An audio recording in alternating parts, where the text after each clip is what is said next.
Okay, thank you for your patience. We are now ready to begin.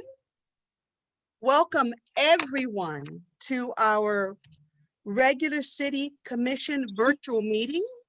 Today is Wednesday, May 6th, and it is 10:10. To join the meeting with Zoom video conferencing, please visit https://zoom.us/.3255236059. Madam Clerk, can you please read instructions to participate in the virtual commission meeting? Yes, Madam Mayor, instructions to participate in the commission meeting, which is held virtually at https://zoom.us/j/3255236059. Instructions to access the virtual commission meeting by phone. First dial any of these numbers within the United States. 1301-715-8592, 1253-215-8782. And when you connect to a machine, you will be asked for a meeting ID, which is 325-523-6059, followed by a pound sign. Thank you, Madam Clerk. And now for the invocation, Major Delgado, would you give the honors for the invocation, sir? Absolutely. Madam Mayor, please stand.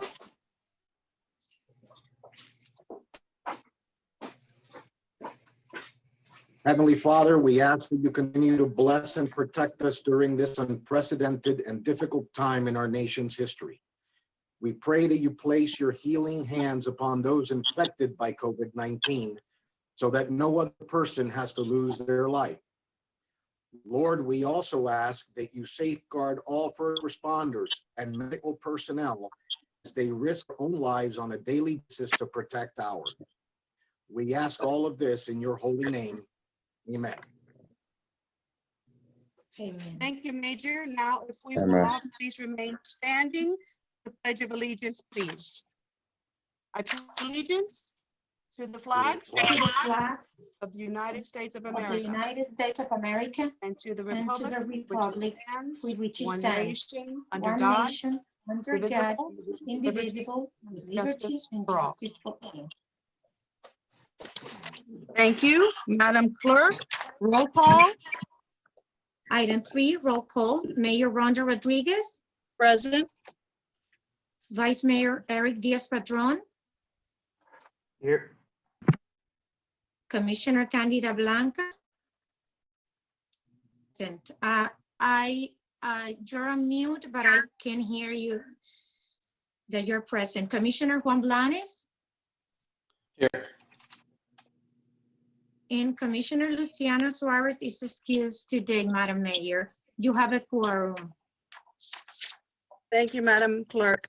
Next item, please.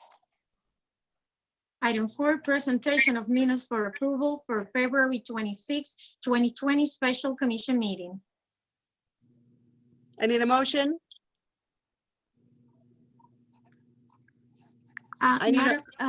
Commissioner Blanca, you are on mute. I can't hear. I can hear because you are in the office, but you are not, you're on mute.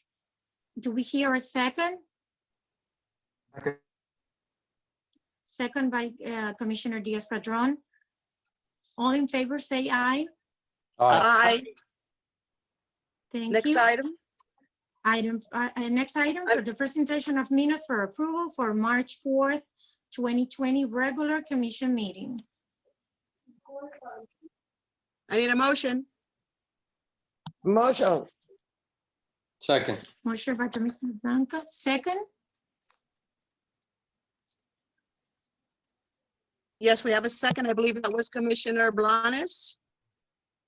Commissioner Blanes, okay. Yes, it Are was all in Commissioner Blanes. favor? Go ahead. Aye. Okay. Next item, presentation of minutes for approval for April 13, 2020 special emergency virtual meeting. I need a motion. Motion. Thank you. I need a second. Second. Okay. Thank you. Are That in was- favor? Commissioner Blanes was the motion. Blanca was the second. All in favor? Aye.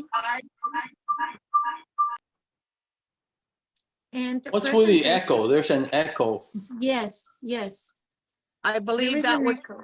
that was coming from Commissioner Blanca, when somebody walked into her office. It also came from yours, Madam Mayor. It's But from I mine? think it's subsided. If I may, coming- is it- Madam Mayor, I just went ahead and readjusted Commissioner Blanca's phone, but we're getting some Okay. interference down here. Can we try it Okay, again? I don't hear. Oh, would you want to try again, the motion in the second? Is that what you're asking to do? You couldn't hear the motion? Yes, for the clarification of the record, I would. Okay. One moment, Madam Mayor. Let me assist Commissioner Blanca. Okay,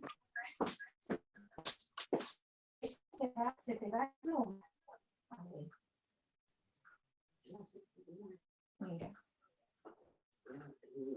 Ok, ahí.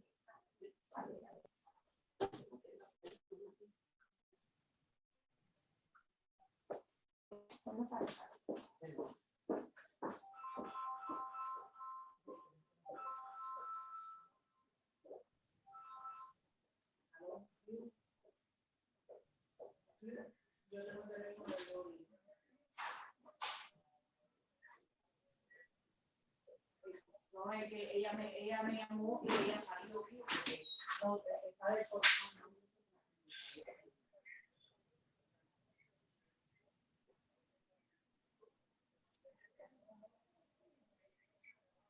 Ok, dile que no toque nada y para no estar trabajando. Ya. Ok. Unmute it, Patty, please. Unmute her.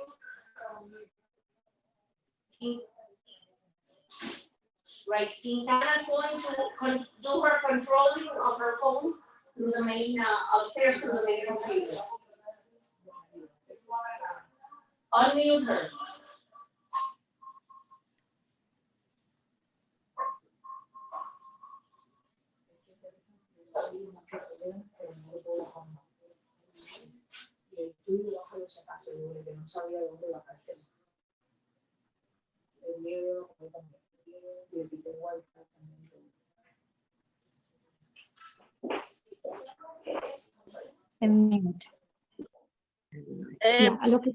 Neri, Mr. Q is on his way down to assist, okay? Yeah, He's coming downstairs now. okay.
Okay, we are ready to proceed.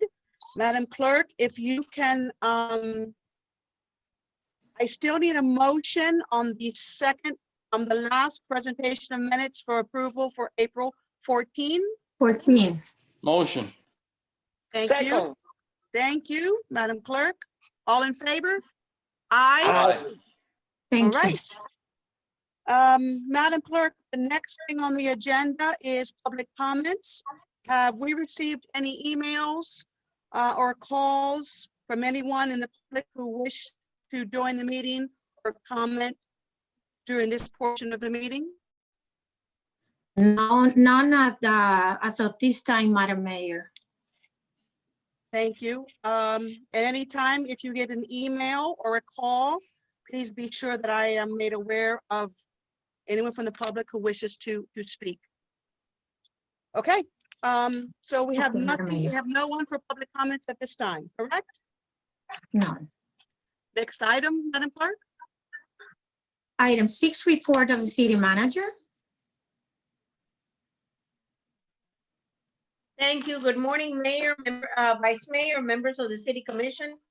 I have a couple of items on the agenda that we will be addressing you on, but verbally, I would like to report that due to COVID-19 and following the guidelines as established by emergency orders of both the governor and the mayor of Miami-Dade County, City Hall is officially closed until further notice. As you know, I have been participating, as you have, Madam Mayor, with the Managers Association on weekly meetings of how each municipality is handling issues that have come up throughout the COVID-19, the issue of social distancing, the issue of park opening versus not, community centers, and all other guidelines. We are following those as well as special events, and we'll deal those through the agenda today. Also, I want the record to reflect that we have a meeting with the auditors tomorrow. The issue of the audit for fiscal year ended September 30th, 2019 has been a little delayed as well due to COVID-19. However, we are proceeding with the completion of the audit report, and we have a final meeting, a staff meeting, the finance director and myself with the auditors tomorrow before we bring this item to present so that they can present it to the commission at the May 20th meeting, God willing. We're scheduling a meeting with the mayor as a courtesy, as we normally do, a couple days prior to the commission meeting, so that there's the report. We can at least give you a Reader's Digest version, if you would, for the report, and we will share this information with the mayor and commissioners if they choose to participate, individual of our meeting with independent of our meeting with the mayor. The next item, our passport office is still closed. The National Passport Center and the Miami Passport Office has advised that they are still closed. Therefore, we are unable to process any passport applications. Passport office, the project has been delayed due to COVID-19. I am advised by Mr. Pena that there is possibly they will be resuming work tomorrow. Our front door is going to be replaced tomorrow, as I understand it, based on the schedule that Mr. Pena has submitted to me. And I'm hoping that we could also ask the contractor to proceed with the completion of the restroom facility at Garden Club Park. That pretty much concludes my report. We have been quite busy with all these changes that are just simply unprecedented. So I hope everybody's doing well and all your families are doing well. If anybody has any questions, I'm available. Thank you, Madam Manager. If I could just clarify one thing that you said, City Hall is not actually closed. We are still open and working. We're just closed to the public. We're working on by appointment and phone calls, and obviously online. So we are still open and working, just closed to the public for the public safety and the safety of our staff. But we can still be reached by phone, online, and by appointment only. That is correct. And that way we could follow and observe our social distancing guidelines. And I actually failed to report that we had a glass installed in front of City Hall. Most of you have seen it by now. And that will be in use moving forward to allow for a social distancing. And this way the public is protected, as well as our city employees that are so valuable to the city. The same has been done in the Public Works or Public Service building. We have installed that. We're hoping that we can shift the cost to FEMA. We'll be working on that very shortly. And again, another glass so that there is a distance will be installed in the new addition or new area where passports will be also processed. Thank you, Madam Manager, and I agree. It looks very, very nice. I'm very pleased with that glass that we installed in both Public Works and in City Hall. Thank you for your report. Next item, Madam Manager, did you have to report on a call from our senator as well? Did you report on that? On the call for the senator, no, I was actually going to talk 'Cause about it. I have it on my notes, so. Yes, I spoke to Senator Jose Javier Rodriguez approximately 2-3 days ago. And he asked me about the status of our potable water project 1. We conveyed the message through the Director of Public Works to our city engineer.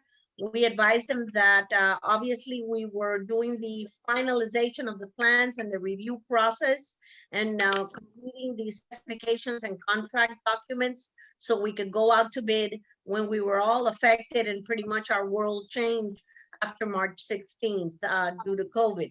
I advised the senator that we were moving forward and that our city engineer would all likely have, in all likelihood, have a report for you all today on where we're at. And Mr. Penna has been advised also. So he's been working with the city engineer on this, and we intend to move forward very quickly because there is a need to encumber the funds. And he has encouraged us to move as quickly as possible to avoid having our dollars shifted to emergency state issues dealing with the state budget. Thank you, Madam Manager. Madam Clerk, next item on the agenda, please. Item 7, report of the city attorney. Mr. Attorney, you're muted. You're muted.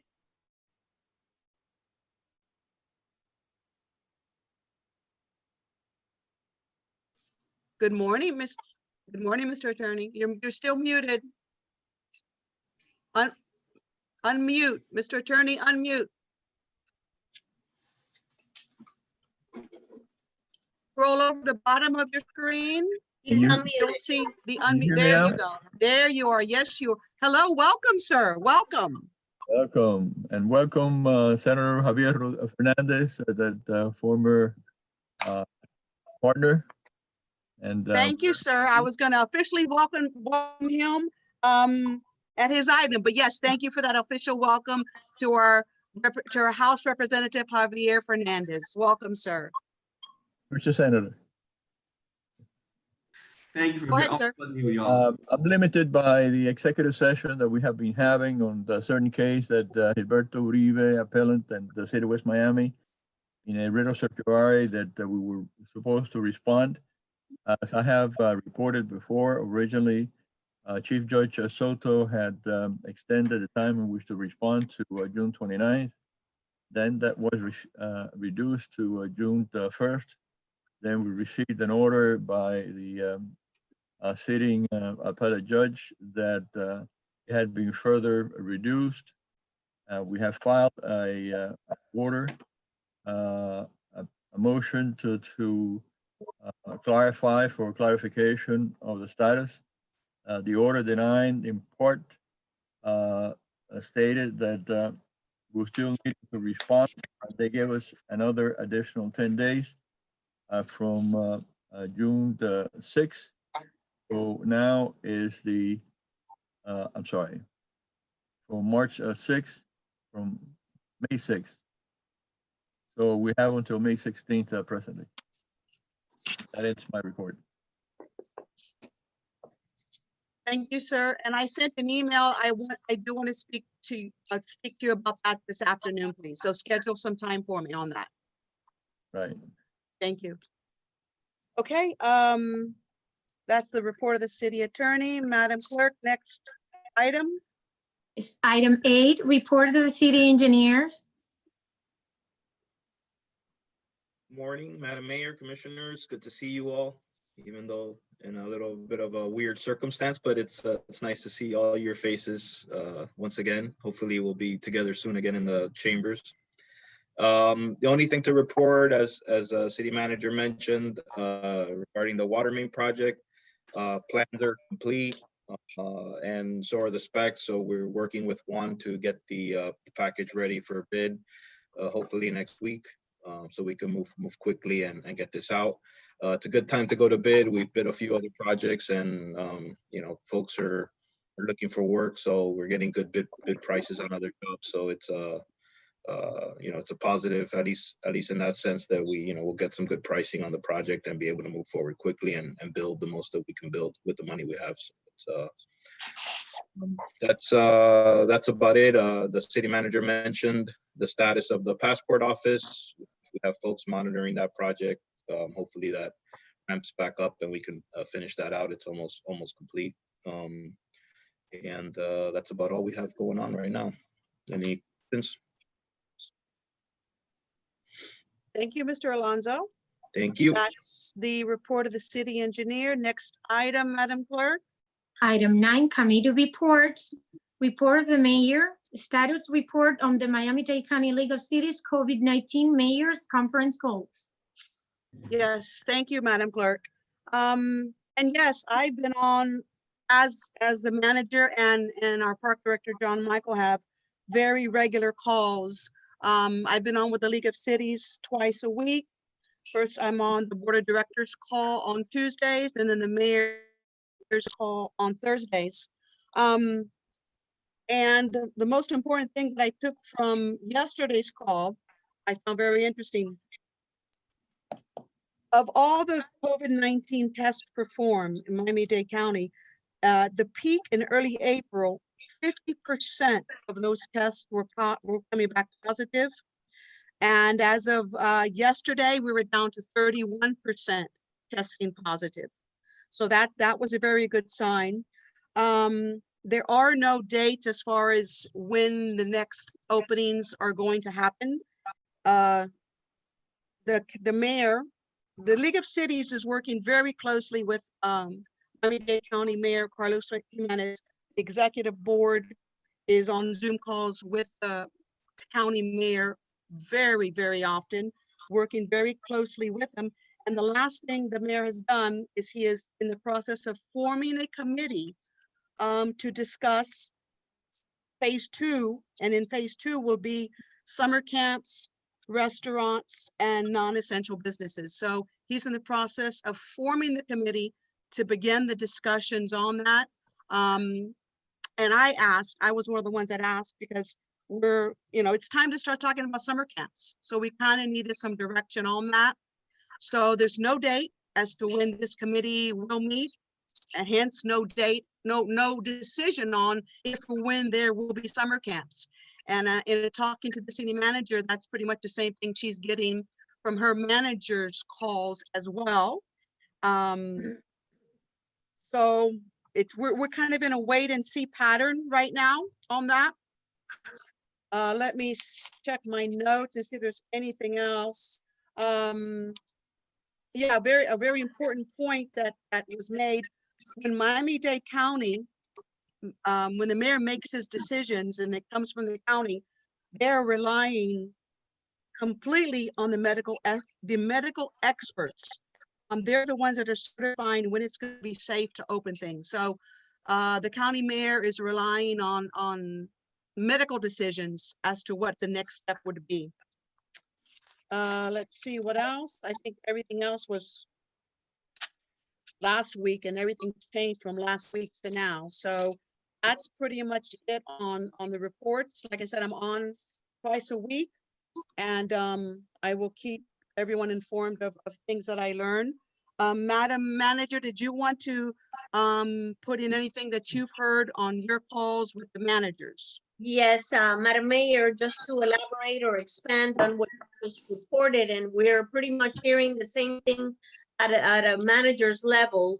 We're hearing the same thing, that the one thing that has been said and confirmed, because our president for our Managers Association is on the committee right now with Mayor Jimenez on the Back to Norm committee. And we do know that our senior citizens will probably be the last ones that will be incorporated to a new norm, if you would, at the center. So obviously, we're going to have to circle back with you all on meals and what we're doing with our seniors. So hopefully for the next commission meeting, we'll have a more concise report as these new orders start to emerge from Miami-Dade County Mayor's office. Thank you. John Michael, is there anything you would like to add that you got from your parks and recreation calls? Good morning, everyone. No, nothing has changed. I haven't had a meeting this week. The meeting is scheduled for Friday, so I haven't gotten any new information. Okay, perfect. Thank you. Welcome. If I may add, John, and we spoke last night, if I may just go ahead and chime in, you and I spoke last night, and the consensus of the managers is that no new information regarding summer camp has been rolled out, or pretty much everything is pending the latest counts and numbers of positive cases and deaths in the state of Florida. So it seems to me that, again, if there will be a summer camp, it's maybe a very short summer camp, and possibly with no field trip. So, and we probably will be looking at capacity as an issue. And that's another thing that the managers are waiting or expecting to hear from the mayor's office. So a lot is going to change between now and your next meeting. Thank you, John Michael. Thank you, Madam Manager. There's one other thing I want to discuss at this point, at this time, or ask my colleagues. At our last commission meeting, which was April the 28th, it was decided that we would revisit opening our open space park in 10 days. Well, 10 days will be May 8th, which is Friday. So I wanted to ask you all, did you want me to call a special meeting for Friday? Or did you want to revisit that now during this meeting? I want to hear from my vice mayor and my two commissioners as to how they'd like to proceed with that. Because if it's for Friday, I'll call it today for Friday. So if we could, if I could get input from all of you as to how you want to proceed with that. Commissioner Blanes, I'll start with you. Do you want me to call a special meeting for Friday, or would you like to revisit that today? I think that we should call a special meeting for Friday. Okay. And again, we need to see if there's been any changes to the Dade County rules and regulations, something that we can go by.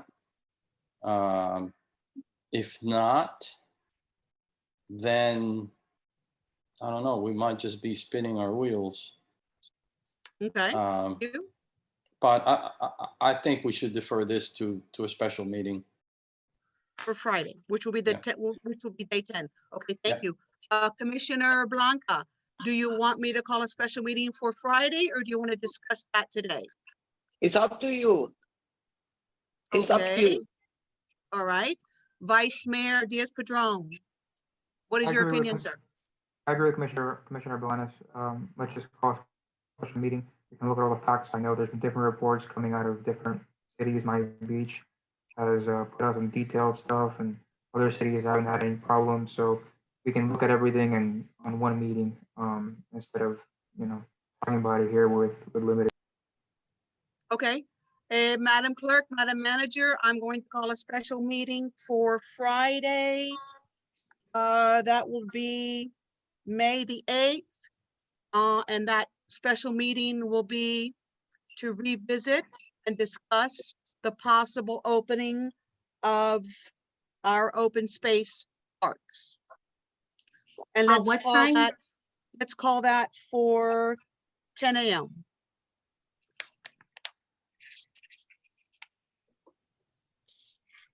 Okay, Madam Mayor, the agenda will be published today.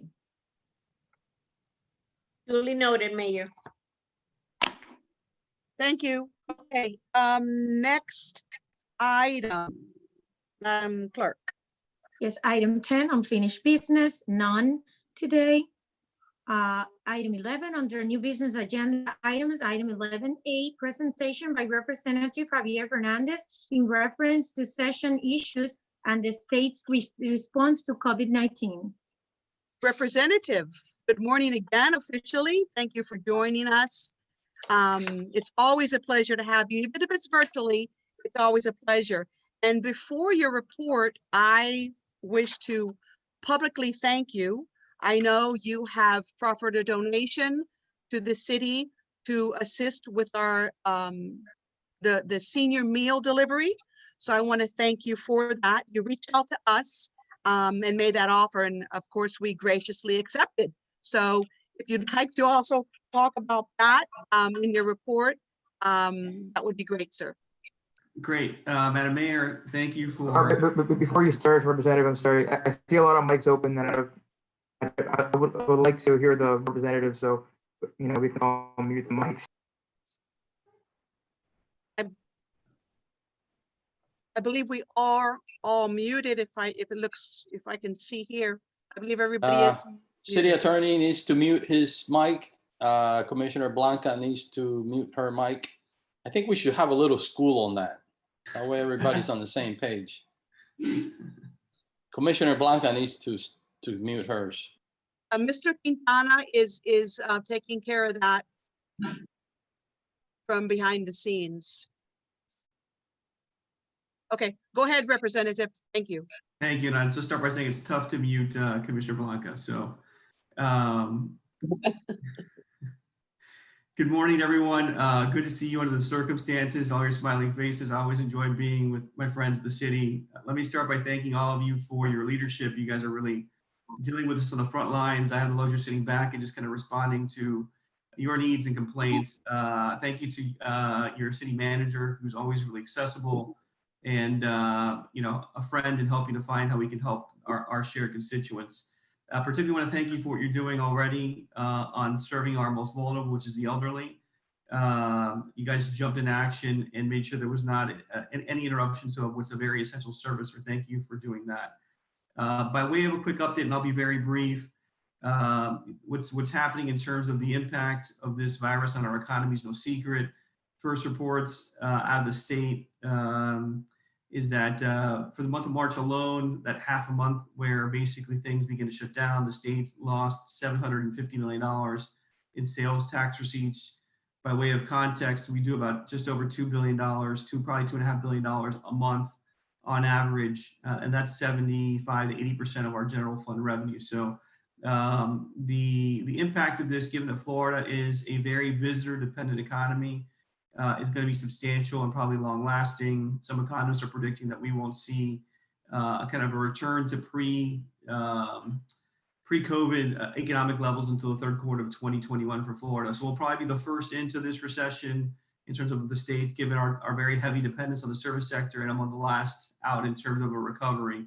That's going to impact for the county, CDT and TDT revenues. Been talking to them about that. We've seen City of Miami Beach, which relies on their resort tax very heavily, already announced substantial furloughs to their workforce. So lots of challenges from a budgetary perspective going forward. And just to kind of clarify what that $750 million roughly is equivalent to, for the 2021 budget, which we passed in March 19th for the net coming fiscal year, that basically represents all the new money we allocated to affordable housing, to teacher salary raises, and to support our environmental initiatives. So just context, that $750 million would be the equivalent of wiping that off the books for 2021. So again, one of the things I wanted to highlight, and I know it got touched upon with the senator's comments being relayed by the manager, is whatever budget allocations we have that are in the existing budget, the 2020 budget, let's very quickly move to appropriate those dollars encumbered, so that they don't get reappropriated here as we revisit dollars for the current budget. And then we'll fight very hard to keep the existing appropriation in the 2021 budget in place for for the coming fiscal year. We'll see what the governor has not yet even received the budget since he's been dealing with this crisis. And so we'll wait to see what direction he's giving in terms of member projects on a going forward basis. Also want to mention that if you have any outstanding FEMA reimbursements, a lot of your sister cities here, Coral Gables, South Miami, I've been talking to them about getting their reimbursements for Irma, believe it or not, finally reimbursed.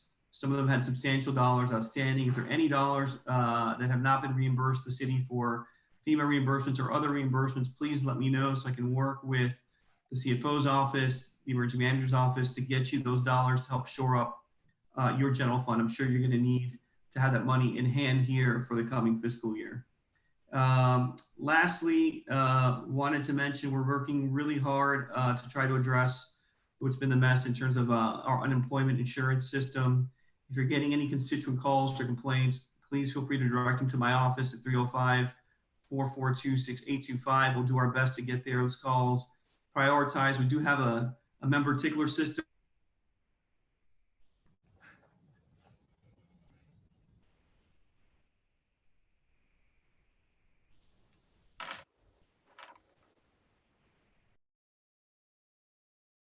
Representative, I'm not sure if you can hear us, but I believe you're the only one that's froze. Can everybody hear me? Okay, you're back now, sir. Go ahead. Sorry, I don't know where I left off. I was having a connection issue there apparently. You were giving us your phone number for Yeah. any constituents who were experiencing the, I believe the unemployment website fiasco. Yes. Correct. So if they're having issues, please feel free to have them contact us.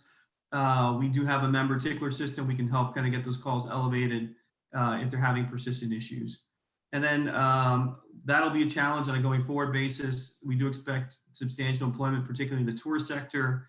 We'll be having a lot of budget conversations, I suspect, in the next month on expanding unemployment benefits beyond the 12 weeks that are currently authorized under statute. And then lastly, obviously working very hard on the food security front. We do have a couple of farm share events in the immediate area that are happening, working on others. We've got one tomorrow down in South Miami at the Bethel Gibson Center at 5800, I think it's Southwest 60th Street. If you have anyone who's in need of food, please have them come out. We'll be starting at 9 a.m. there. We do have another one confirmed for May 28th at South Miami Plaza. It's a senior plaza on 62nd Avenue roughly and 59th Street. People can come down between 9 and 12 o'clock there for food assistance as well. And we'll have a number of others obviously noticed on our social media and other platforms. And would encourage you, if you have any questions again on that front, we're working closely with Feeding South Florida and Farm Share to try to get to as many events together as possible in combination with other electeds here locally. And lastly, we are working on a food donation to expand the elderly service program. I've been working with one corporate sponsor who's interested in it and have forwarded the proposal. Knock on wood, we'll get some good feedback here in the next few days and can probably add another 80 individuals to that program for, I think, another 8 weeks. So thank you to Madam Manager for highlighting that as a need. And again, anything we can do to kind of help improve a lot of the lives of our share constituents and or improve the city's financial posture, service posture, please let me know. I'm just here to be a resource to all. Thank you. Representative, all you've done and continue to do for everyone in your district, and especially the residents of the city of West Miami. You're always there and supporting us. So for that, I thank you. You're going through a lot right now, as everybody else, and you're still pumping out the excellent work. So I thank you for that, sir. Well, thank you. I feel like one of the lucky ones right now. So thank you, sir. Okay. Yes, go Madam ahead, Madam Manager. Go ahead. Thank you. I'm sorry for interrupting. Representative, I think it may be a good idea if you have a flyer or have published something on your website that you could share with our office. We could also share it on our website regarding the unemployment issue, because that's something that is affecting so many families. And we also we have a pretty sizable database now of West Miami residents that have shared their email with us, and maybe we can go ahead and share this information with your contact number through a blast email on our social media page. And obviously spread the word as well as the food drive for tomorrow. So if there's something your office can Sure. forward to our office, we'll share it with everybody and put it out there for the families who really would benefit from this. Thank you. Thank you for that offer. And I know Yenny's Bell, my LA, is on the call. I'll ask her here virtually to go ahead and send you the most updated forms that are on the Florida DEO's website in terms of unemployment assistance in process. Feel free to share those in our phone number with constituents in your database. And we'll ask you to do the same in terms of the flyer for tomorrow's farm share event. Okay? Thank you, sir. Thank you, Madam Manager. Thank you, Representative Fernandez. Madam Clerk, next item, please. Item 11B, ratification of the Office of the City Attorney pursuant to City Charter Section 406 by Mayor and City Commission. Thank you, Madam Clerk.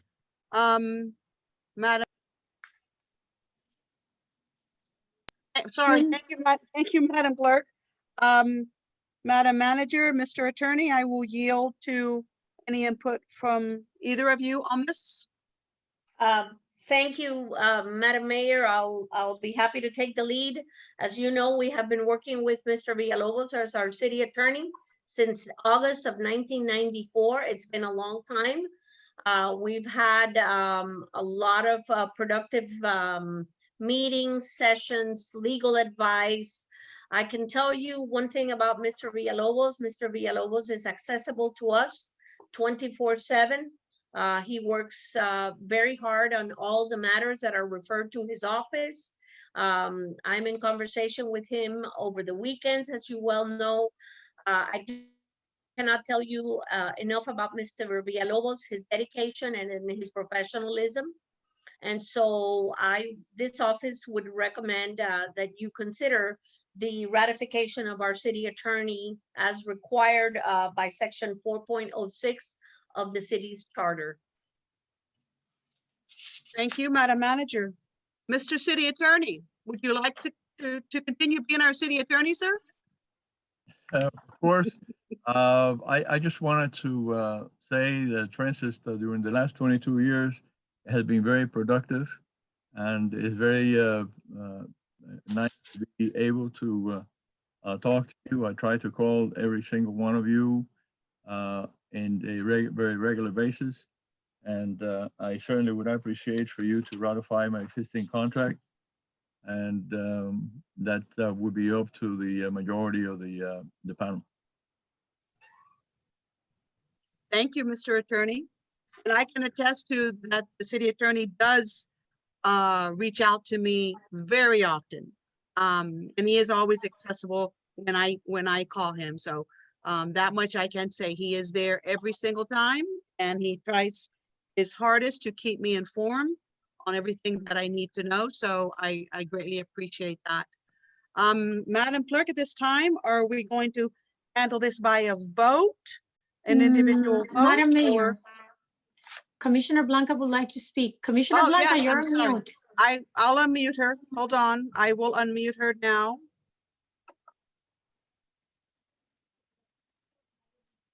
Yes, I think we should ratify, Mr. Attorney. Thank you. Commissioner Blanca, I might have, you were talking before I unmuted you, so I'm not sure if I missed something. You said- I agree what the city manager and you said about the city attorney. So I would like to agree with you too. We should ratify, Mr. Attorney. Thank you, Mr. Attorney. Thank you, Commissioner Blanca. Make a motion. I'm sorry, Vice Mayor, I'm sorry, you said something? To make a motion to ratify the city attorney. I have a motion on the table. I I second. think that we need to make a motion to ratify the attorney along with ratifying his contract.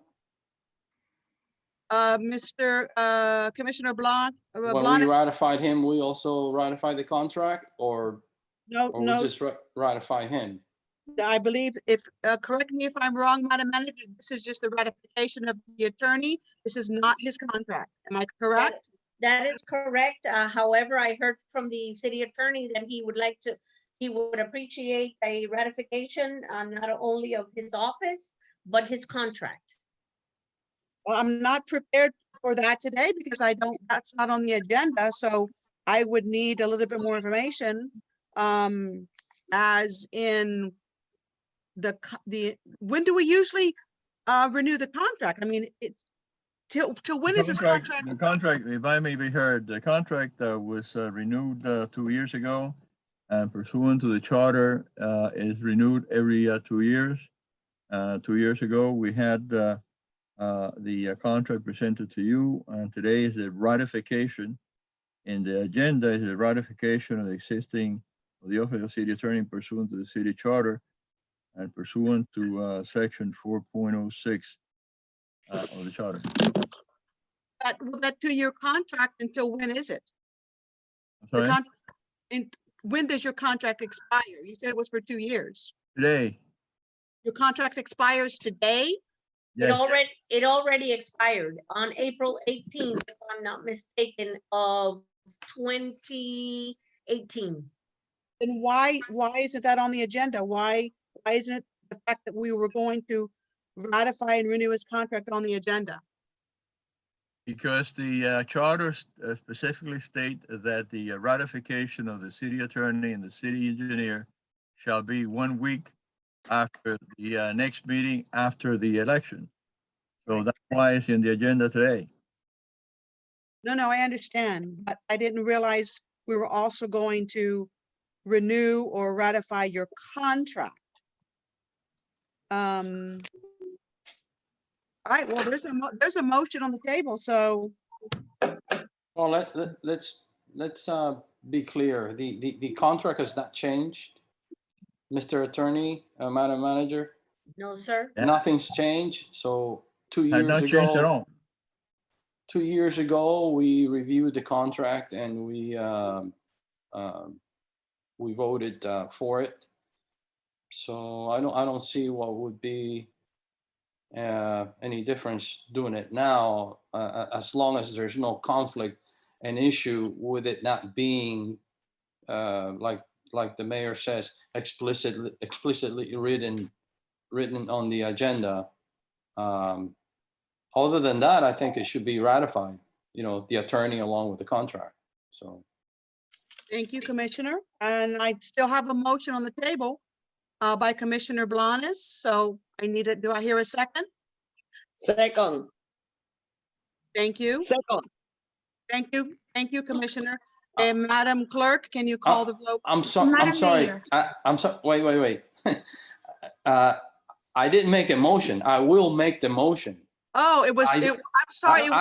Actually, the vice mayor had made the Yes, motion. I apologize. It was the Vice Mayor. I wanted to clarify that, if we do this, it includes the city attorney's, contract as we did 2 years ago. So if the vice mayor wants to, rephrase it, change it, or amend his initial motion. I'll amend it to what Commissioner Blanes is saying on the contract. I have that understanding. We ratify somebody, we're also ratifying their contract, but I agree with Commissioner Blanes, it should be more explicit. Thank you, Vice Mayor. Thank you, Commissioner. So I have a motion by Vice Mayor Diaz-Padrón. Did I hear a second from Commissioner Blanca? Yes, Did you second that? Okay, so I have a motion and a second. Madam Clerk, call the vote, please.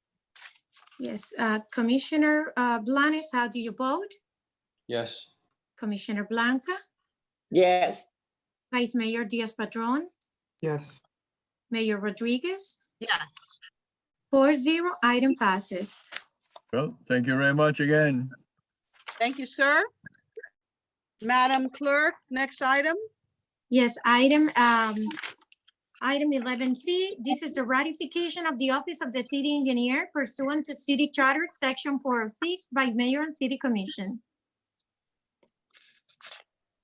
Madam Manager, I'll yield to you on this one. Thank you, That's all? Madam Mayor. As stated with the Office of the City Attorney, the city also enjoys a very long working relationship with TY Lin International. They have been our city engineers for the past 20 years, if I recall correctly. We have an outstanding relationship with Frank Alonso, who is also serving as our building official. Jose Nesi and everyone at TY Lin who provides an outstanding service to the city. So I would definitely recommend that we reappoint TY Lin as our city engineers today.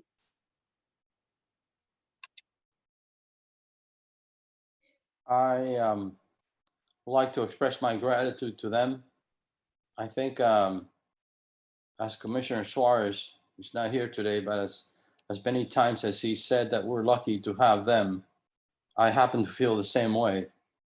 So I'm grateful that we have such a great firm and such outstanding engineers working for us, like Mr. Alonso and Mr. Nesi and others.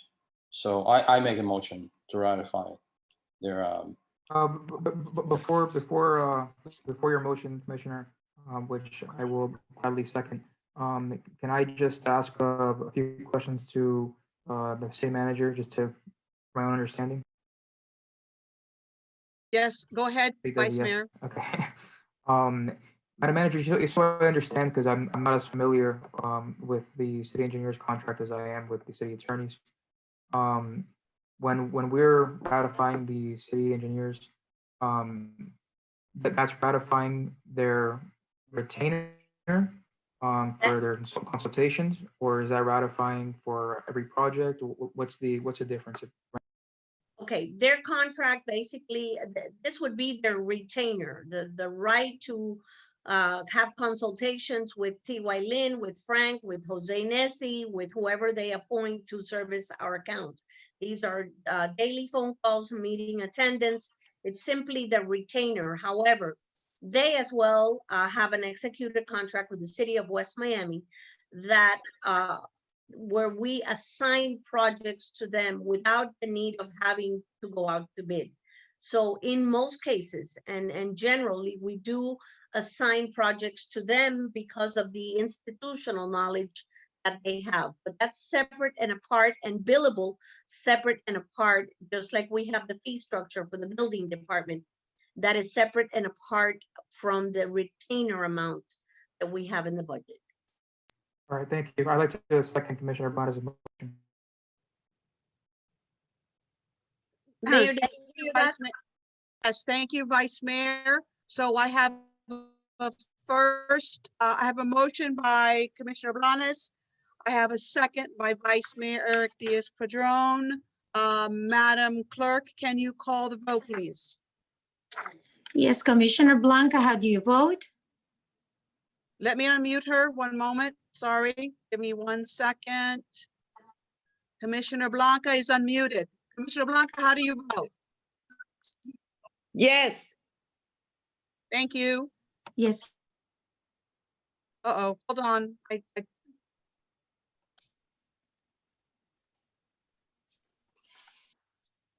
Madam Clerk, go ahead. I'm sorry, I muted you by mistake, and not Commissioner Blanca. Go ahead. Commissioner Blanca votes yes. Commissioner Blanes, how do you vote? yes. Vice Mayor Diaz-Padrón? Yes. Mayor Rodriguez? Yes, 4-0, item passes. thank you. Next item. Item 11D, this is a resolution of the City of West Miami City Commission ratifying the party wall agreement for planned development approved by the City of West Miami Commission under Resolution 2019-18, approved on May 15, 2019 for Casillas Custom Homes LLC, 1401-1411 Southwest 66th Avenue, West Miami, Florida, 33144. Requiring for development or certain lands in the city of West Miami, requiring certain improvements, dedications, and other terms and conditions, subject to approval by Miami-Dade County and any other regulatory agency. Thank you, Madam Clerk. Mr. Penna, I'm going to yield to you. Good morning, Madam Mayor, Commissioners, Vice Mayor. This is basically a contract for the maintenance, exterior maintenance of the property of the previously approved townhouse developments that we have on Southwest 66th Avenue, where it requires both property owners, if the each side of the unit is sold individually, to agree on the outdoor maintenance of the property. What gets done to one gets done to the other, so that they remain identical units throughout its life course. Thank you. Does anyone have any questions for Mr. Penna on this item?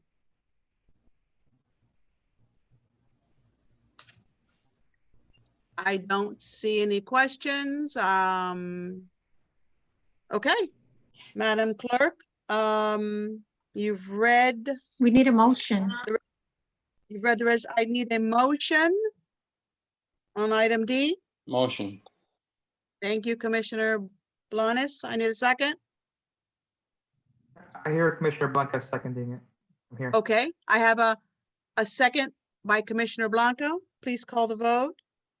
Yes, Commissioner Blanes, how do you vote? Commissioner Blanes. Yes. Thank Okay, you. Commissioner Blanca, Let me unmute her. 1 second.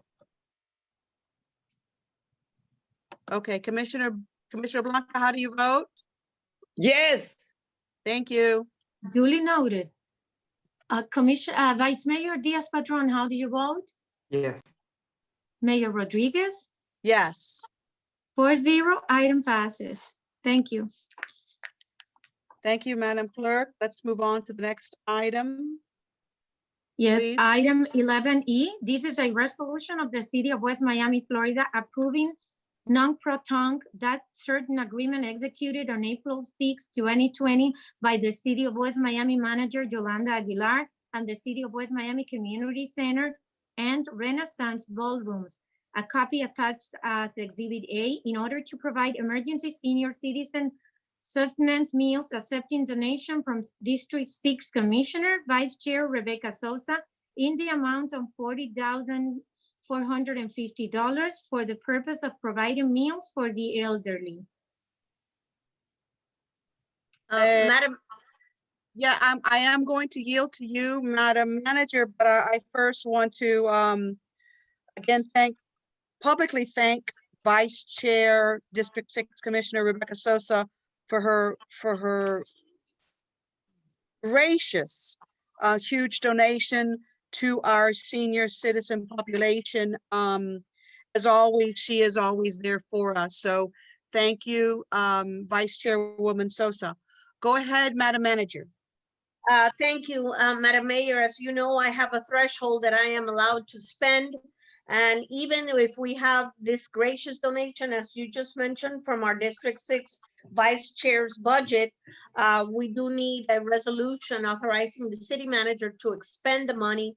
And of course, we will receive reimbursement as we move along from Miami-Dade County. So that pretty much explains why we need the resolution. It's because of the authority that the manager has to spend this kind of money. And if I'm not mistaken, Madam Manager, didn't Vice Chairwoman Sosa actually even extend her meals and the time that she's able to provide this recently? Yes, ma'am, she did. The meal program initially, with her initial contribution in the amount of $27,225, was to provide that second meal to her area constituents, which falls within our service area, and our congregate clients, which is delivered 5 days a week. That actually lasted through May 15th, which we're coming up on. So she was gracious enough to extend, due to the ongoing situation with the pandemic, COVID-19, she extended that meal period of time, that second meal, through May 29th, with an additional donation of $13,225. Along the way, with these contributions, we added about 26 new clients to our home delivered meal program, which were referrals that we either received here at the community center referrals from the District 6 office or from the 311 center.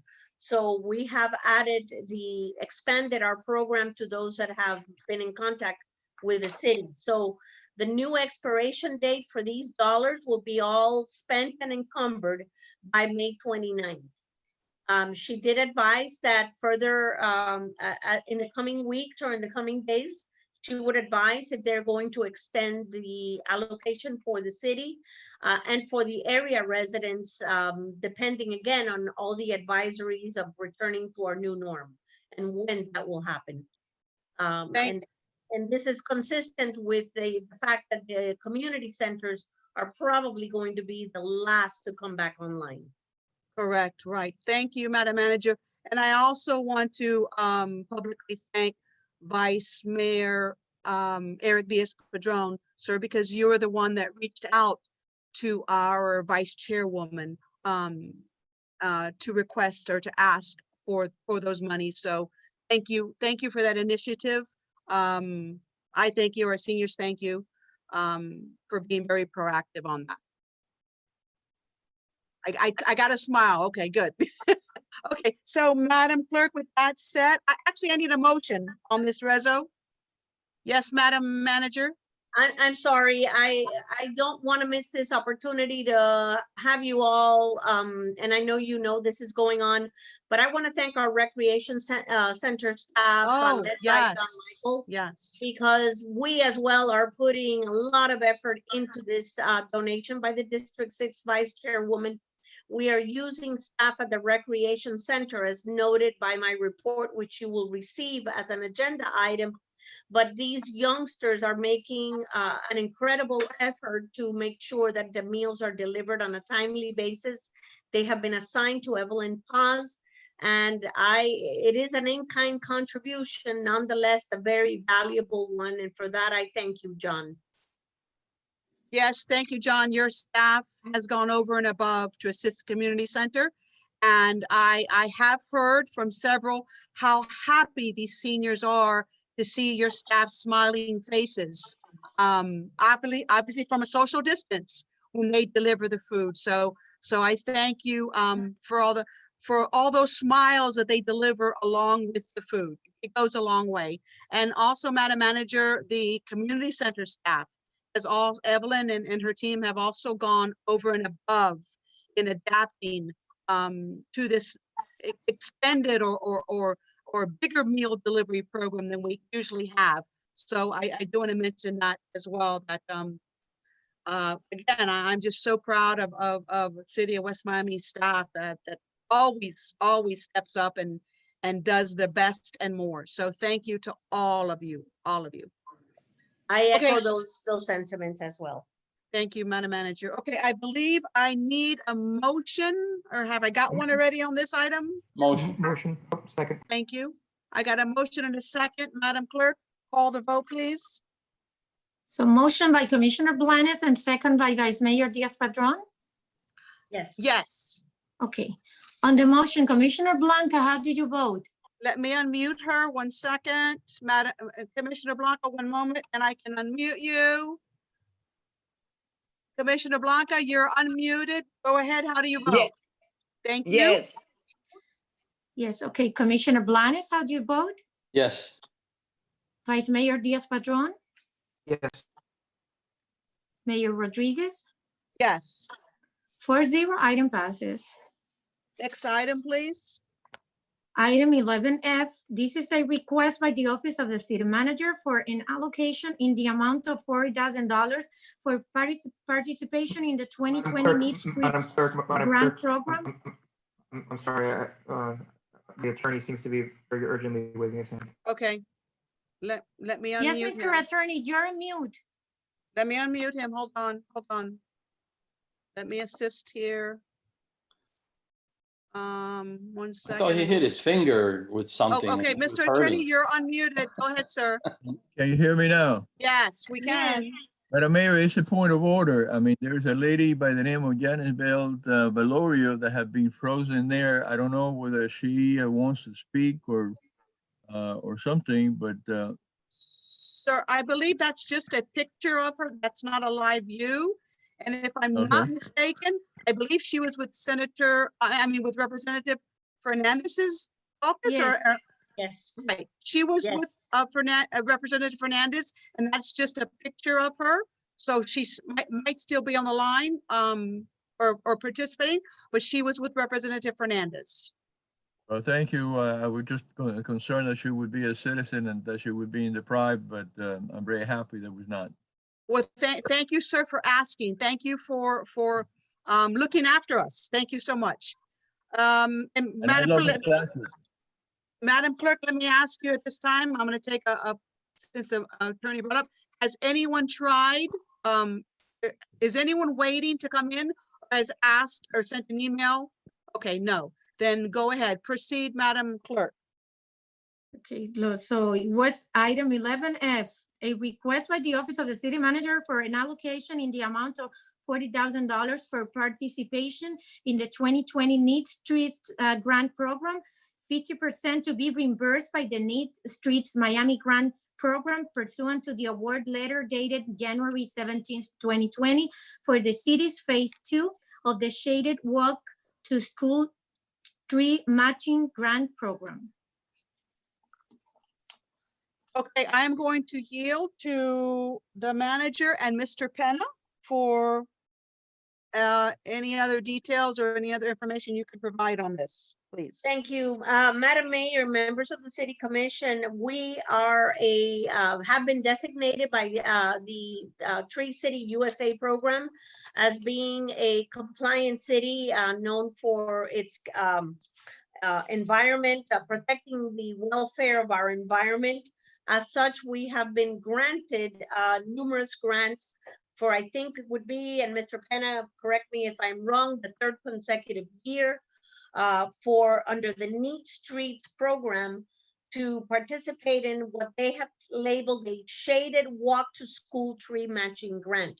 And what we have done with these grants is identify areas where the children are walked to school by the parents or guardians, so that they have a shaded area to walk using that route to the school. So what we've done is identified the area that is close to Sylvania Heights Elementary and Somerset, and designated those for the next round of trees. And I know we have some substantial budget concerns. However, I think Mr. Penna will agree that our lack of participation may eliminate us from being welcome to the Tree City USA program. And so I think that we have identified some dollars as a match that come from the operating accounts of the city. 10,000 from our park impact fees, 5,000 from the city's streets account 541-221, and another $5,000 coming from account in the streets budget 541-222.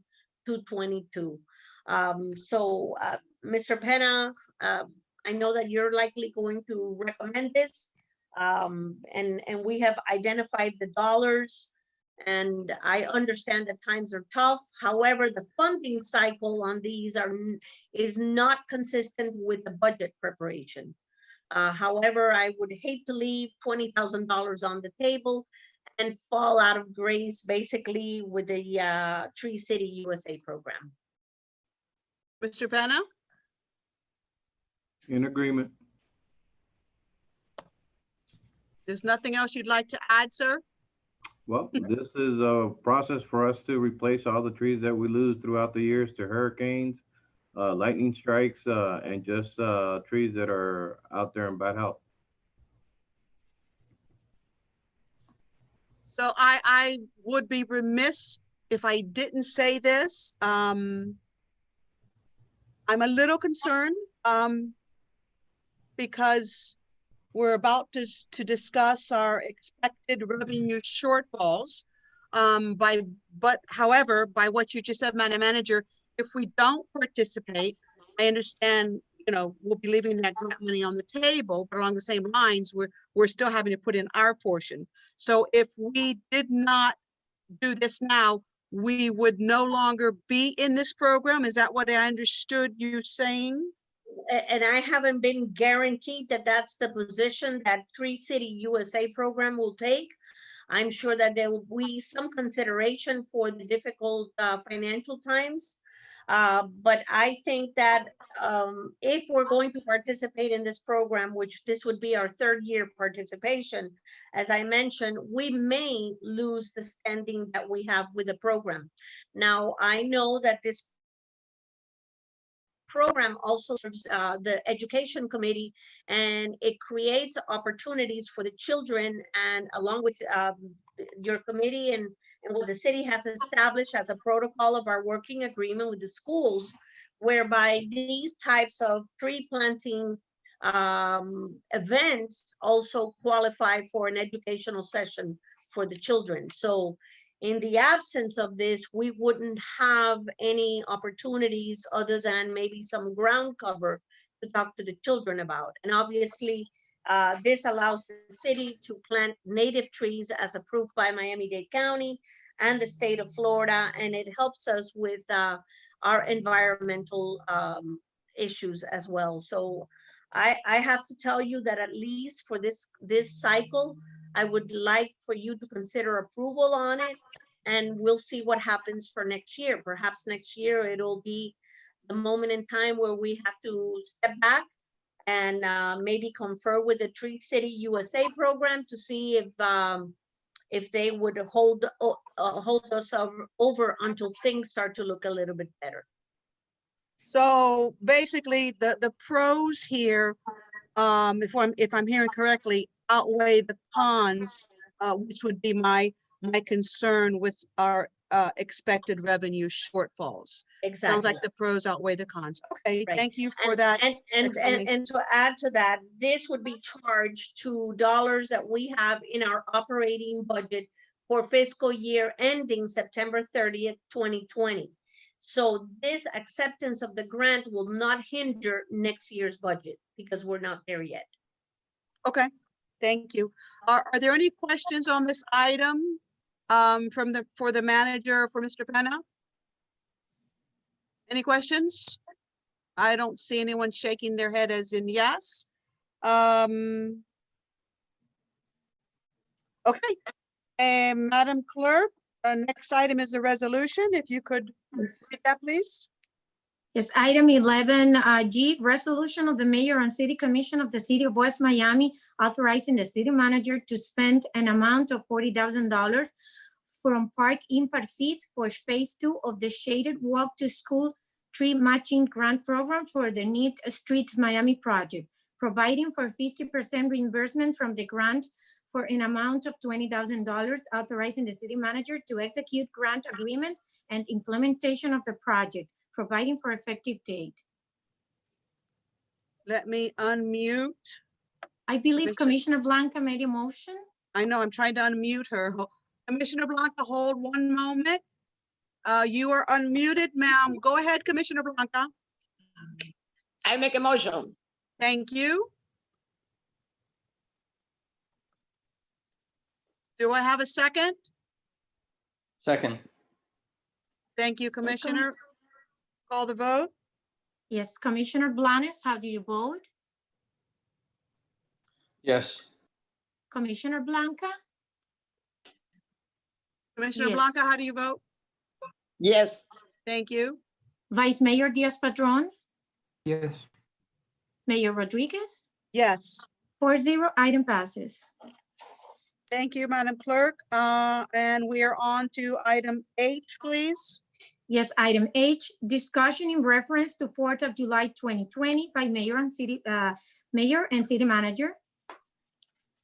Thank you, Madam Manager. I will yield to you.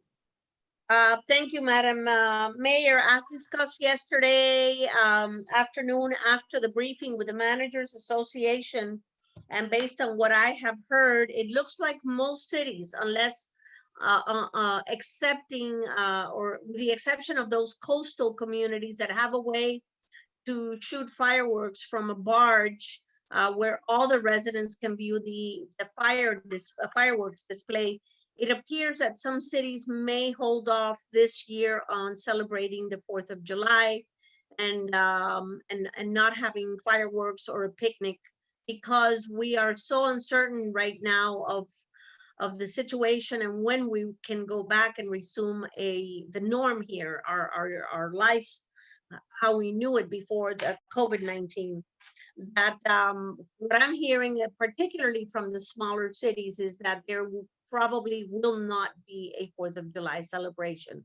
I had asked Mr. Penna to contact a couple of vendors and get proposals so that we can follow the procurement process that Mr. Villalobos always advises that we need to follow.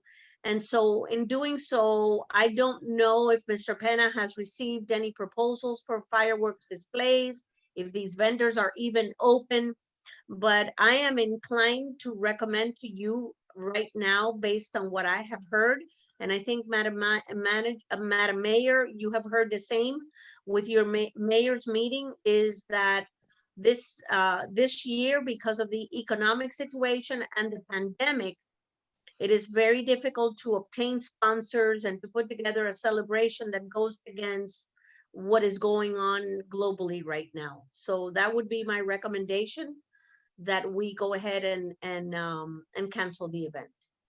Mr. Attorney, I see you, and I will acknowledge you in one moment. I just want to add to something that the manager said. Madam Manager, I have heard about some, you mentioned the coastal communities that would be obviously activating from a barge out in the water. I've heard that some of those will not be holding the event simply because of the fact of the groups, obviously more than 10 that will be gathering on the beach. Even though the beaches are closed, that could present a problem. The congregation of individuals coming out of their homes to watch the fireworks. So there's even some coastal communities that are considering canceling that. And we are, I guess I need to say, even though Miami-Dade County Mayor has relaxed some of his restrictions and opened his parks and marinas and golf courses, we are still under a stay-at-home order. And we don't know if that will change between now and July 4th. Everything is very fluid.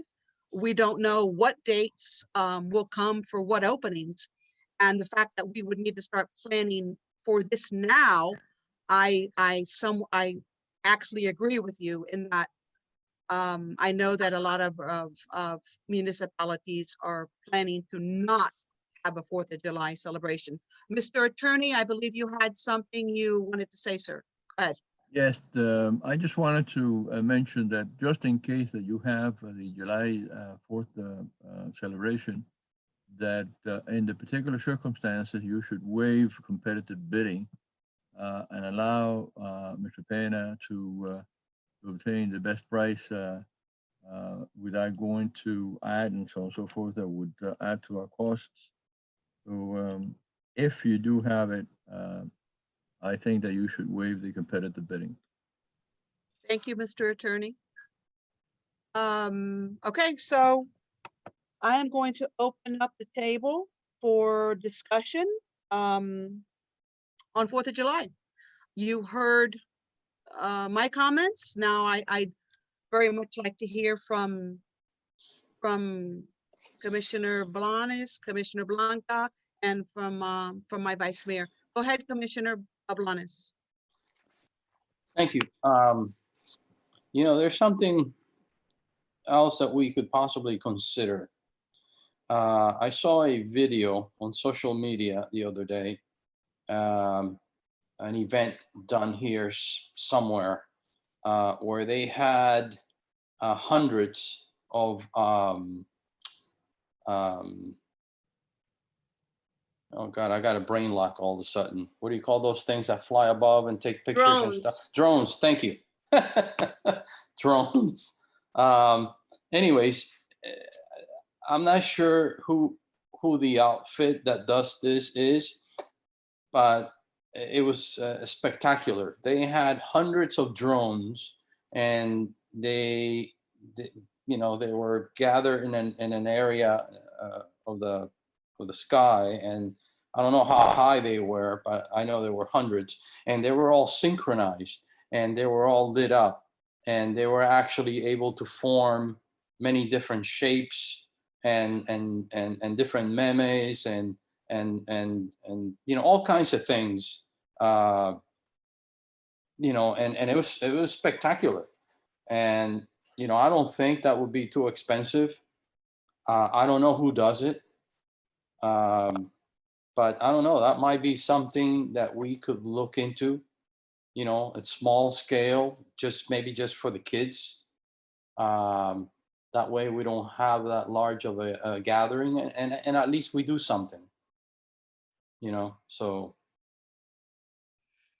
Thank you, Commissioner. My only concern there would be, I'm not questioning your concern with the whether we do actual fireworks or drones. I'm not concerned with how we put on the show. It's the amount of people that will come out for the show or to view the show. And I appreciate you're putting that idea out there, but I don't know how we can invite the kids without the parents, and how we will be able to limit it to who would come out to watch. So my concern is a congregation of residents and non-residents and whomever would come out of their homes to wherever the show is going to be put on. The social distancing aspect, the mask aspect, it's just, that's going to bring out a substantial amount of people. You've seen our past, 4th of Julys, and I'm very happy that we have so much participation, that we put on such a great show that we have hundreds and hundreds and hundreds of people out there watching the show. So that would be my concern. But thank you for that idea. Commissioner Blanca, Vice Mayor, I'd like to hear from both of you on this. I think we should wait. We should wait and see what happens. Well, we would have to start planning now if we are thinking of having a 4th of July event. I mean, if we waited much longer, I don't know that we could even put one on if we finally decided to. So I think then my answer is not. My answer is not to do it now. Okay, thank you, Commissioner. Thank you. Vice Mayor, your thoughts? Well, our events are really important to our community, but I can't imagine being able to put on the event that we usually put on very successfully in the beginning of July. I can't imagine right now, and I think everything's unimaginable, but I can't imagine right now being able to put that many people, and then at what point do you restrict the people? So I'm kind of weighing it right now. I understand what Commissioner Blanes is saying as well, and I don't know. I haven't seen the video. I'm sure it's very nice, and I understand your concerns, Madam Mayor, as well. I'm having a tough time saying let's go out and plan this when it doesn't seem very realistic that we'll be able to actually do. As was I, sir, when I discussed this yesterday with the manager and when we were going over the agenda, I pretty much was the same as you. I was on the fence. I mean, whereas I would love to have it, I know that the community, our residents love the show. We put on an outstanding fireworks display and the watermelons, and whereas I would love to celebrate, our independence, and it would be something to celebrate during this time. The dates are too fluid. There's not been any decisions on, when the stay-at-home order is going to be relaxed or rescinded. And I'm leaning towards not, for the safety of not our residents, our staff, for the safety of everyone. It's just too big of an event, I think, to put on or to even start planning, because it's so close. If you told me this was, 3, 4, 5 months down the road, okay, I'd be a little bit more inclined. Okay, let's start planning. But this is around the corner, and I just don't think the situation we're in today,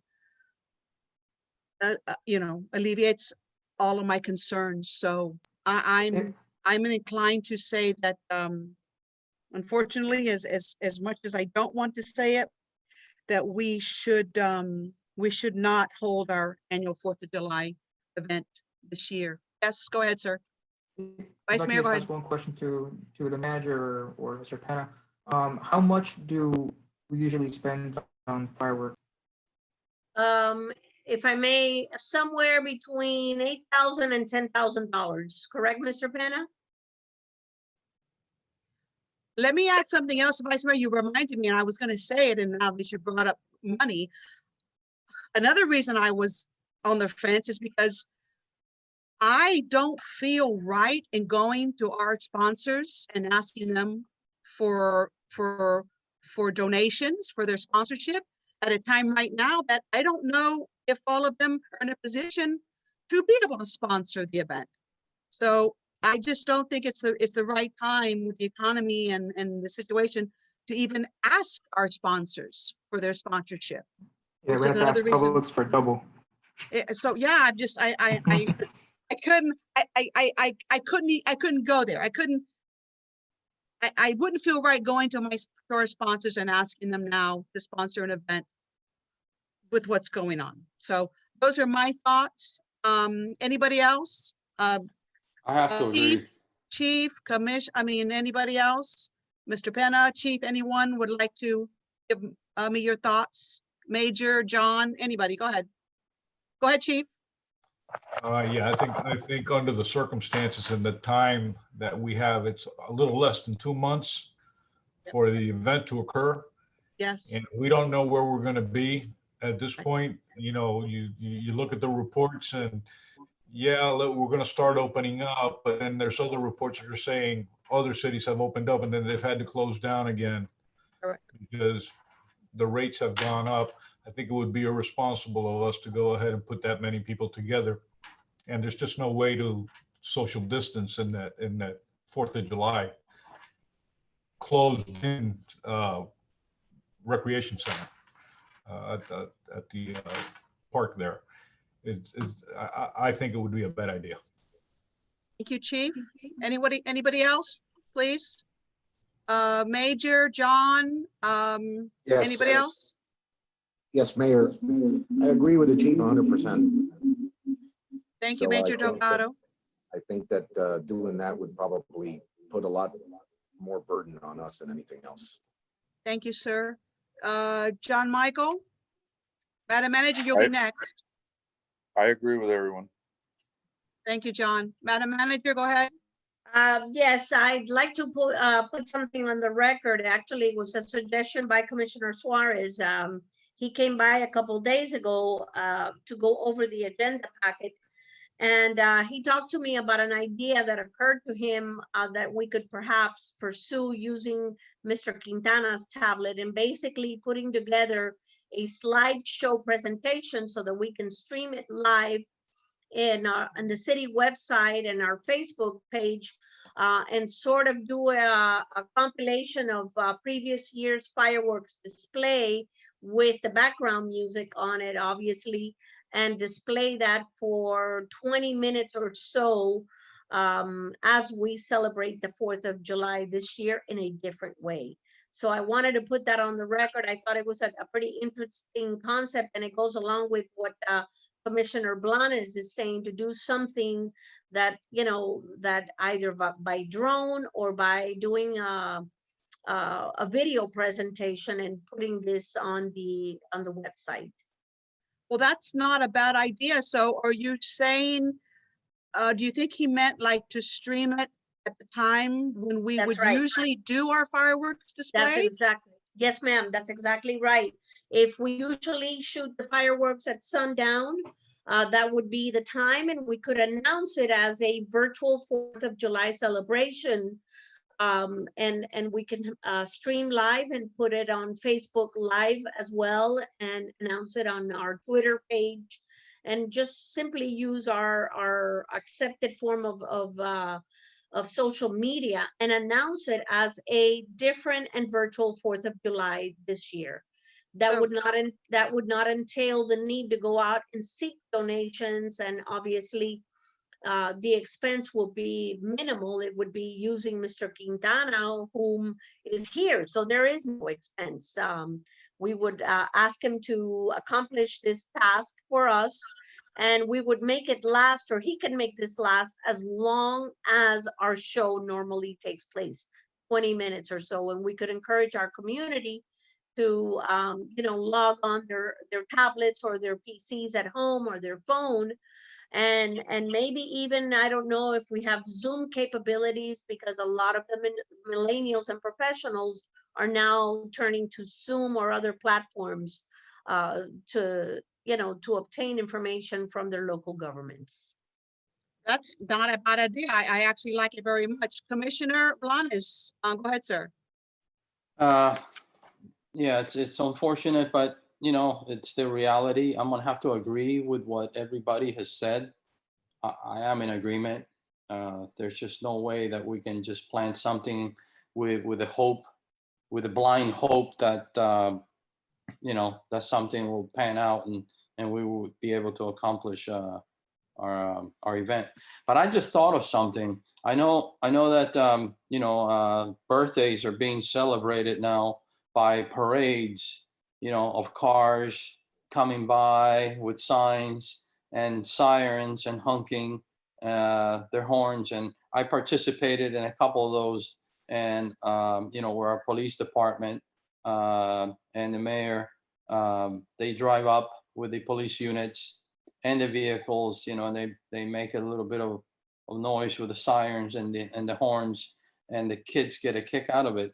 So maybe we should do something like that, where we have our police department and maybe a unit from our other departments and form some kind of parade, and maybe put some signs up and do a parade throughout the whole city, making a lot of noise, just an acknowledgement, of the 4th of July and our appreciation to our residents, and and vice versa.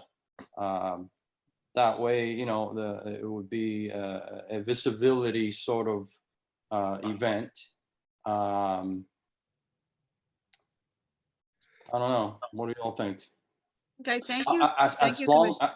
as long as it doesn't interfere with anything else, that's going on, and of course I know that's going to cost some money. So, depending on all these things falling into place. Thank you, Commissioner. For the idea, one concern that pops up to me right when I heard parade throughout the city would be our residents coming out like along the parade route. If we publish a parade route, so to speak, and then we have all the residents come out along a parade route, I don't know how we'd be able to enforce social distancing, and how would we, I like the idea. I just, logistics, and as far as the parade route, that is a little concerning, but obviously I'm going to open the table for everyone, for everyone's opinion. Go ahead. Thank you, Commissioner. Anyone else? Go ahead. Well, I wanted to hear what Commissioner Blanes was going to follow up with. Yeah, go ahead, Commissioner. No, I just, again, I'm assuming that they're going to come out and they're going to be in front of their homes, and it's going to be the single family unit.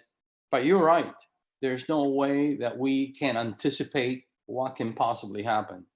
Well, as long as if everyone stayed in their front yard, and we'd have to be sure the parade route, we don't leave anybody out. I Right. see the chief's hand up. Yeah, Go ahead, let's Chief. see what the Go ahead, Chief. Once again, I hate to be the bearer of bad news. Here's the problem with that. We're going to have to bring in policemen on overtime to be able to have enough cars for an event like that. And then we have to consider that we are going to be contributing to a lot of these citizens not social distancing. And it's going to create a problem, I believe, that is not worth the backlash that we can have on the back end for this. we're in an unfortunate situation where the country, the entire world is having this problem. And I think we should consider better safe than sorry. Just leave this alone for now. I think the manager's idea that I think came from Commissioner Luciano, based on the circumstances and the situation that we're living in right now, is a safer mode. Thank you, Chief. Major, I saw you might have a comment. Go ahead, sir. So to add to what the chief just said, remember that's a day that we're also going to unfortunately have calls for service. On top of the fact that now we have officers on overtime having to do the whole parade thing, now we have to worry about responding to calls for service. So I can't stress that what the chief and the manager are suggesting is probably the right thing. Thank you, Major. Madam Manager, go ahead. If I may add one last thing, and this goes towards sentiments and people's respect for people who have sick relatives or relatives that have passed away or relatives in a nursing home that don't necessarily. Okay. Ladies and gentlemen, welcome back. I'm sorry for that. What I thought was going to be a brief delay, but it took a little longer than expected. Mr. Cube, thank you for fixing the problem. So we are back recording. We are back all live. I believe we left it at Madam Mayor. Yes. Yes, Madam let's do a roll call to make sure for the record that that we have quorums. Perfect. Go ahead, Madam Clerk. Go ahead, please. Thank you. Yes, Mayor Rhonda Rodriguez. Present. Vice Mayor Diaz-Padrón. Commissioner Candida Blanca. Yes, she's present. And Commissioner Juan Blanes. Here. Mayor, you have a quorum. Thank you, Madam Clerk. We left it at the discussion whether we were going to continue to have 4th of July or cancel it. Does anyone else have anything they want to say on that? If not, I will officially make an announcement. Does anyone else have anything they want to say on the 4th of July? I believe everyone spoke already, if I'm not mistaken. Mr. Penna, did you have anything you wanted to say about 4th of July? No, okay. I believe I heard from the police department.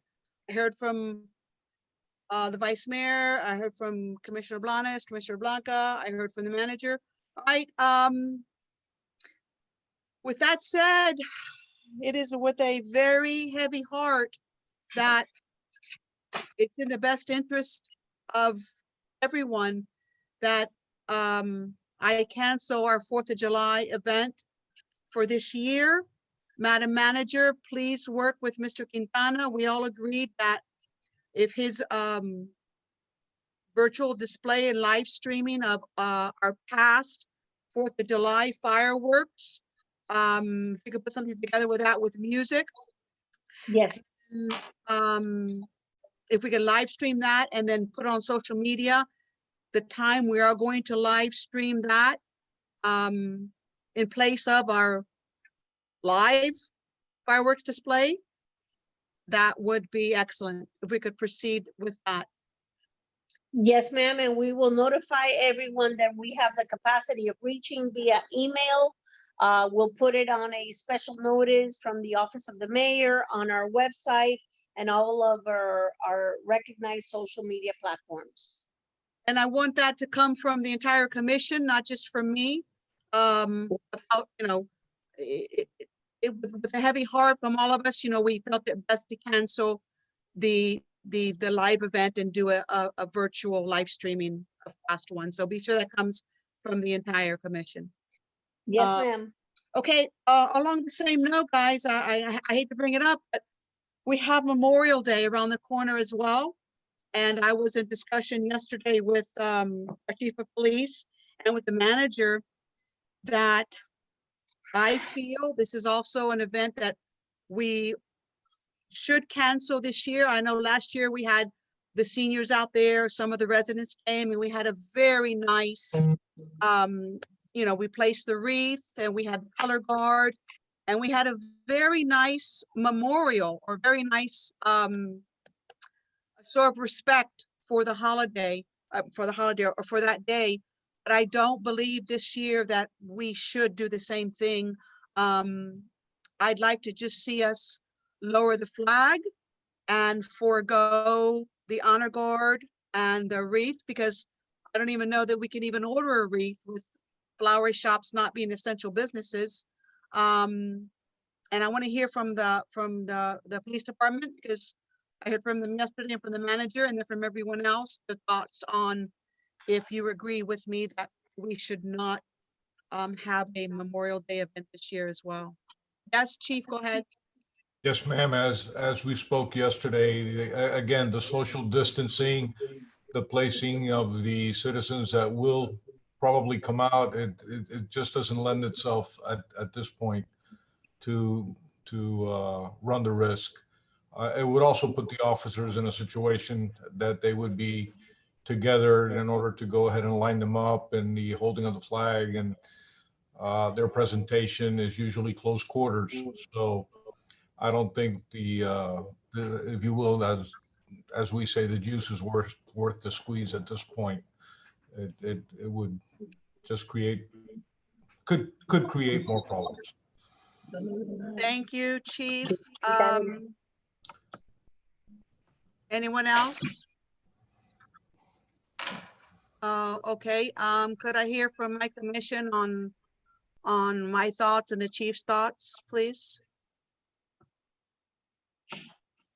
I concur with both of you. I mean, it is what it is. It's around the corner. I don't think anything significant is going to change from now to then. We just can't do it. Thank you, Vice Mayor.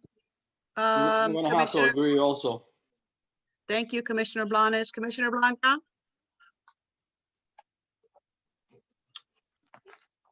I don't know if Commissioner Blanca is muted. I cannot unmute her. I don't even see if she's muted, actually. I'm gonna hold on Commissioner Blanca. Chief, go ahead, please. Just for information, and I forgot to tell you yesterday when we spoke, that county has their big event at Tropical Park. They've also condensed that to a video that they're going to be shooting that our department will be involved in, or has been involved in already, using only one officer from each department. Yeah, they're not too doing any of these memorials either at this point. Thank you, Chief. Let's obviously be sure we do lower the flag on that day. But with that said, I can't, guys, I can't get Commissioner Blanca. I cannot unmute her. I don't know if she's muted. Commissioner Blanca? I just unmuted her, Madam Mayor. I don't know if it's the connection inside the chambers. Okay, I've lost the capability of muting her or unmuting her, so. May I ask for 1 minute? Neri, can you Yes. click on Commissioner Blanca's? Mr. Q's on it. Mr. Q's on his way down. He's on his way Okay, down. thank you. Thank you.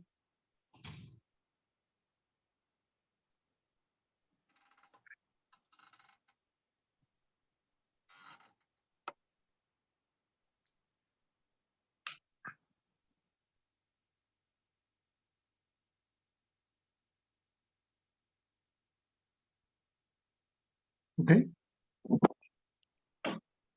Oh, hello? She's Do back. you hear?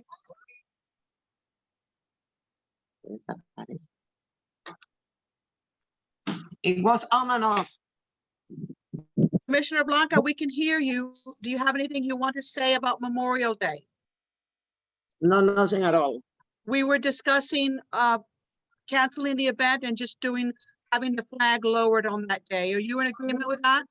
Yes, only with the flag. Thank you, Commissioner.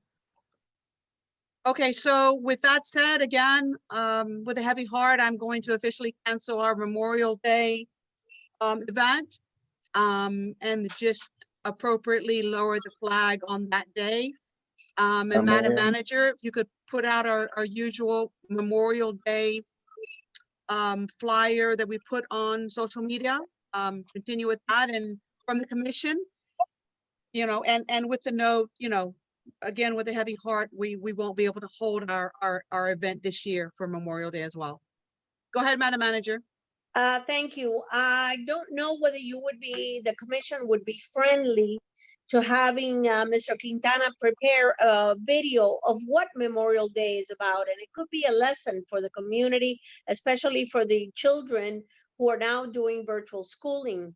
And maybe we can replay it throughout that long weekend and maybe a couple days before the long weekend about the history of Memorial Day, maybe with some footage from actual, you know, there's a lot online about our fallen heroes and the history involving Memorial Day. So I was wondering whether you would be friendly to a video presentation honoring them in that fashion.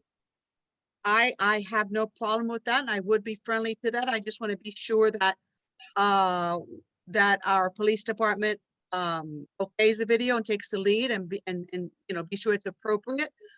Can I hear from the rest of the commission? Are you friendly to the manager's suggestion? I got a clapping hands from Commissioner Blanes.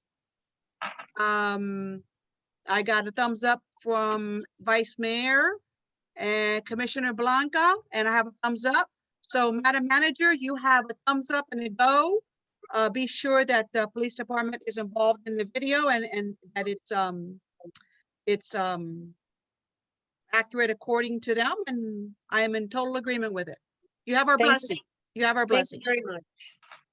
Okay, thank you all. And Madam Clerk, the next item, we are on item I.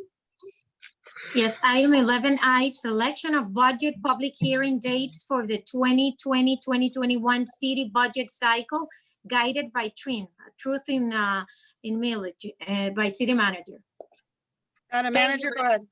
Thank you, Madam Mayor, members of the City Commission. Yesterday, we published, we just received the new TRIM calendar for 2020. We published a calendar for the month of June, the month of July, August, and September, only because on June 1st, pursuant to the statute, the Truth in Millage statute, the Office of Property Appraiser will be delivering the preliminary tax rolls and the assessed values to all municipalities in Miami-Dade County.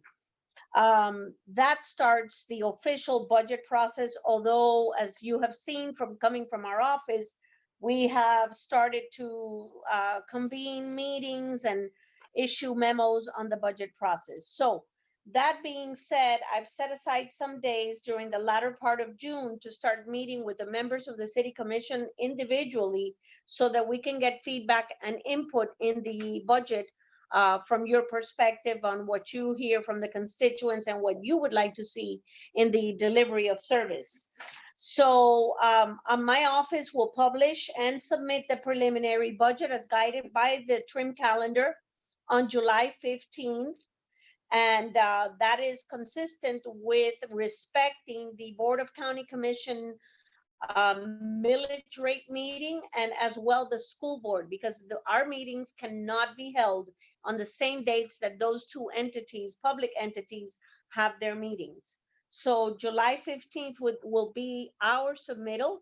Our target date for the delivery of the budget books would be July 9th.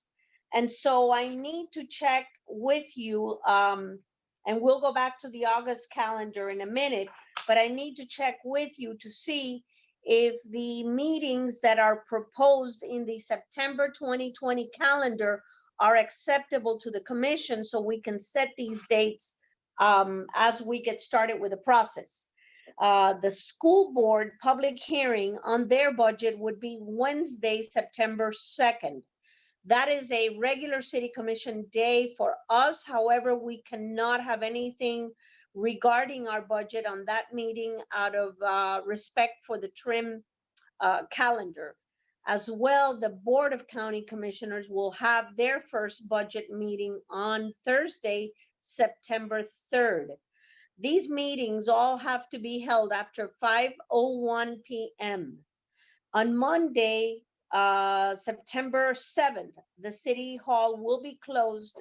It is a legal holiday where we observe Labor Day. So my proposal would be that you authorize or schedule a meeting for the proposed tentative budget public hearing on Tuesday, September the 8th. That allows us to make whatever changes to the budget are made at the tentative budget hearing and submit our ads to the newspaper. And then call for a special meeting for Wednesday, September 23rd for the final budget hearing. Again, the budget hearings must be held by law after 5:01 p.m. in the evening. So I need to have these dates approved. If there are no conflicts, they do fall within the window of time allotted by the state of Florida Department of Revenue and Truth in Millage. The city has to have an approved budget by Friday, September 25th to comply with the statutory requirements. Thank you, Madam Manager. I am looking at the calendars that are in our package. I don't have a problem with either September 8th or September 23rd as you've proposed. I need to hear from the rest of my commission on those dates.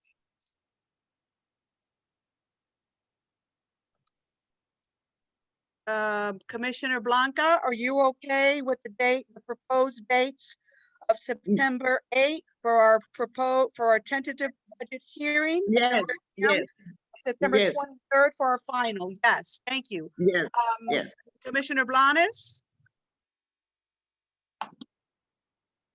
I'm checking my busy schedule here. No, I don't have anything. Thank you. Thank you, sir. I'm sure you had to clear your calendar for those dates, so thank you for that. Vice Mayor, I'm sure you're gonna have to clear your calendar as well, but can you check Yeah, your I'll calendar? manage. I'll manage. That's Okay. fine. Okay, so, Madam Manager, with that said, we are all in agreement with September 8th for the tentative budget hearing at 7:30 p.m. and September 23rd, our final budget hearing at 7:30 p.m. Thank you, Madam Mayor. And it should be noted that during the month of September, you have a meeting on the 2nd and a meeting on the 16th, which is not calendared, but it falls this Wednesday on the 16th. We have a regularly scheduled meeting. And I would submit to you in the coming months that depending on the agenda items that we have, that you may want to consider canceling one of the 2 meetings in September, as we generally do, to accommodate the 2 special meetings for your budget, or leave the 4 meetings. It's entirely up to the pleasure of the commission. I am in agreement with canceling one of the regular meetings. Could I get a thumbs up or a thumbs down from the rest of my commission? Canceling, okay. Do we cancel the 2nd or the 16th? I would think we should cancel the 2nd. Can I get a thumbs up? I got a thumbs up from the rest of the commission. Madam Manager, Madam Clerk, I am canceling the meeting of September 2nd, the regular commission meeting of September 2nd, 2020. Okay, and so we will have a regular commission meeting on the 16th. Let me ask a question. Can we not have a regular meeting, or does a budget meeting have to be just for the budget? The budget meetings, because they're special meetings, you can actually put have other items in the budget meetings as well, and call under a special city commission meeting. But in order to comply with our charter and our code of ordinances, you need to have one regular meeting a month. Okay, so then The regular meeting is on September 16, 2020. Okay. Did you have a time that you would propose, that you would like for us to propose? We have actually calendared the 8th and the 23rd at 7:30 PM. Because that has to following- be at 7:30. That has to be No. in the evening. No, it has to be after 5:01 PM. We could have it at 6 o'clock. We could have it at 5:30 PM. The county generally has it at 5:01 PM, and so does the school board. Then So- I would propose, I'd like to have ours at 5:01 PM as well. Can I have a thumbs up or a thumbs down on the budget hearing meetings, 5:01 PM on said dates? Commissioner Blanes, I got a thumbs up. Okay. Madam Manager, Madam Clerk, both the 8th and the 23rd budget hearings will be at 5:01 PM. Okay, thank you Now- very much. I'd like to discuss this, the 16th, the time for that meeting. I feel that our morning commission meetings have gone very well. I'd like to continue with our morning commission meetings. It seems they'd be working very well for staff as well. I'd like to propose that we have that September 16 commission meeting, regular commission meeting at 10 AM. Can I have a thumbs up or a thumbs down on that? If the meeting is online, then yes. If it's in person for some reason, then I would rather do it in the. Okay, so a thumbs up for September 16 virtual city commission meeting at 10 AM. I have a thumbs up from everyone, Madam Manager, Madam Clerk. September 16, 2020, regular city commission meeting, virtual Zoom meeting as at 10 AM. May I clarify something, Madam Mayor? Yes. If our regulations are eased and there is a sense of normalcy, if you would, do we go back to following the evening meetings on the 16th? Are we talking going forward in general or just this meeting? Just this meeting, and we'll visit the August meetings if you'd like next, but you talked about a 10 AM meeting and only if it's virtual to accommodate other members of the city commission. But are you saying if we have a regular city commission meeting in chambers, we will revert back to our 7:30 meeting? Is that what I hear? I believe that is what the vice mayor proposed. Vice Mayor, am I correct? That was my opinion.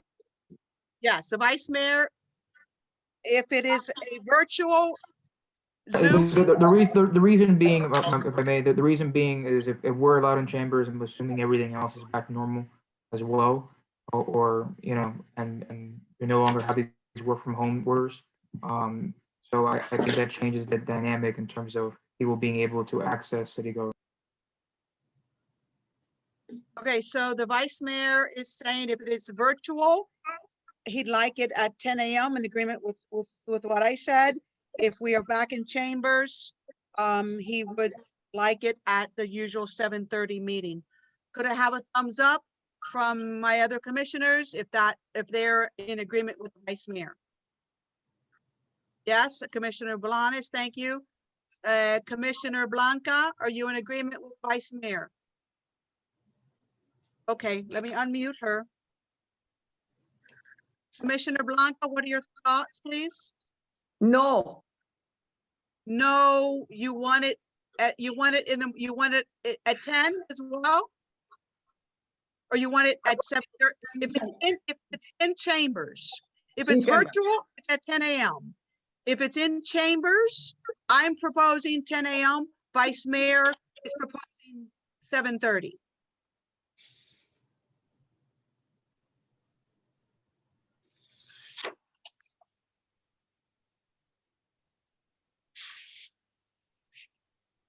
Commissioner? I said no. We should have it in December, You want it in the chamber? right? It could be Okay, done thank you. in- Okay, I got that. I got it. I understand that. Okay, so Madam Manager, Madam Clerk, if it's virtual, via Zoom, it's at 10. If the stay-at-home order is lifted and we're back in chambers, it'll be at 7:30. Okay? Yes, Any other, ma'am. any other questions, Madam Clerk, on that? Madam Manager, any other questions on that? Okay, we are clear. Next, I think, so then we're done with I, yes? Yes, and if you want to take up the issue of the August calendar right now to talk about our normal recess for summer, so we could start publishing these calendars for the public.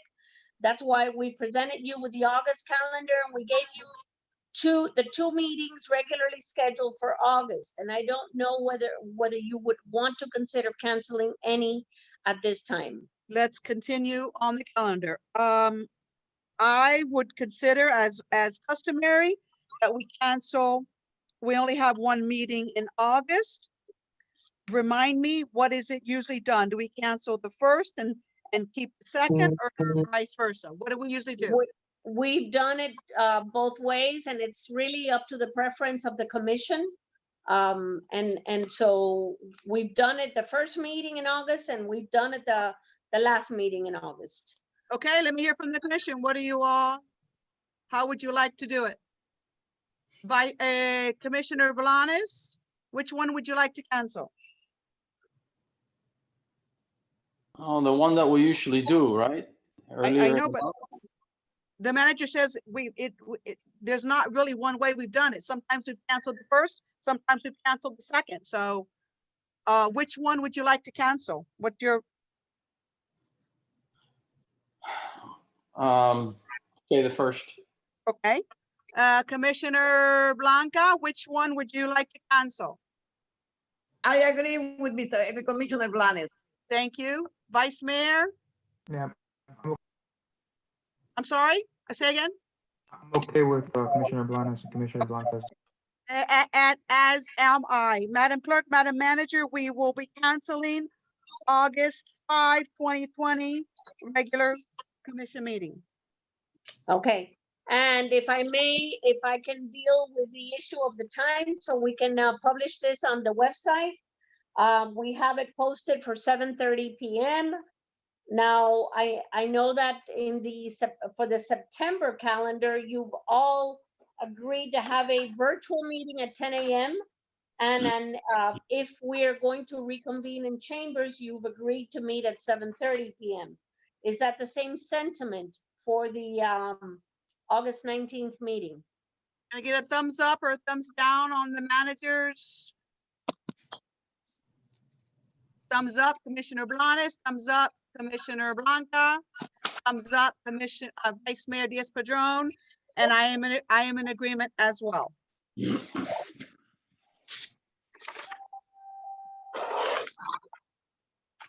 Thank you very much. Duly noted. And going back to the July calendar, I think we'll plan to do the same. If these are virtual meetings, then we will advertise for 10 a.m. If they're chamber meetings where we're all present, is 7:30 the sentiment? Agreed? Thumbs up? I got a thumbs up from everyone. Hold on, Mr. Attorney has his hand up. Go ahead, sir. Mr. Attorney, can you unmute your? Okay, go ahead, sir. The law requires that the commission meetings be held personally and in chambers. The governor has waived that because of the coronavirus. It might be that later on, as the time progresses, that the governor might issue a reversal of that suspension. So therefore, I think that we might be premature on what we want to do and what we want to cancel and when we have to have commissions on virtual meetings. Well, sir, I believe we made it clear that if the stay-at-home order is in and if the governor hasn't relaxed and rescinded that. If it's virtual via Zoom, as it is now, we'll do it at 10. But if it's in person in chamber, it's at 7:30. That's Okay, all, obviously. I just wanted to put on the record, that's all. Yes, thank you, sir. But I do believe we are in compliance with that by the schedule that we just made, but thank you. Okay. Okay, so we're still on the calendar, Madam Manager, or have we completed our calendar? We have completed our upcoming calendars, and again, the month of June is up in the air in terms of your commission meetings. It all depends on whether the orders are lifted, whether we're going on virtual, but the sentiment that I'm getting is that if we stay on the virtual meetings for as long as it takes before we can all gather together, you're staying with a 10 a.m. virtual meeting and a 7:30 p.m. in-person meeting, correct? That would be my opinion. Could I get a thumbs up on the managers? Thumbs up. Vice Mayor, thank you. Thumbs up. I have a thumbs up from everyone, Madam Manager, so proceed. Thank you so much. Okay, so I do believe now we are completely finished with calendar and we can move on to the next item. Madam Clerk, next item. Yes, item 11J, report of expected revenue shortfalls and expenses related to COVID-19 and forecast for budget ending September 30th, 2020 by City Manager. Go ahead. Thank you. Thank you, Madam Mayor and members of the City Commission. On April 29th, 2020, I issued a report, which is basically a snapshot of our revenues and our expenses and the expected shortfall of those revenues. And I felt it was important that we place it on the agenda so that there is a record that we brought our concerns to the table as we wind down for fiscal year, the closing of fiscal year, September 30th, 2020, and as we open the new chapter to the next fiscal year. So I don't know whether everybody has had an opportunity to read. It's a 4-page memo, and it's basically broken down by departments, although this is work in progress. And I don't know if the mayor would like for us to highlight the memorandum and its details at this time. I yield to you all for that guidance. I would like for you to highlight your memorandum. I'm sure we've all read it, but I would like you to highlight it publicly for the record, please. Thank you. Madam Mayor and members of the City Commission, as stated, I have a report dated April 29th. And I think that we're feeling that we're going to start to feel the same things that every other government and or municipality in the state of Florida, and I think throughout the country. And we have acted, I believe, very cautiously and prudently since the announcement of COVID-19. Decisions that we have followed have been pursuant and following the emergency orders published by Miami-Dade County Office of the Mayor, our mayor and commissioners as well. And our intent has always been to keep you all informed as well as the public on those orders.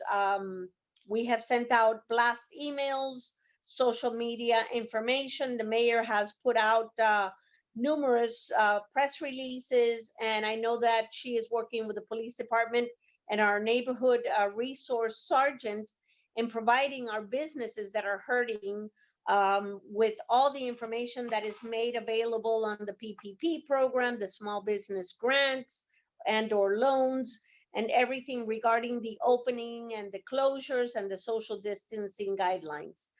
That being said, I am actually happy to report that we have and continue to employ all our budgeted positions.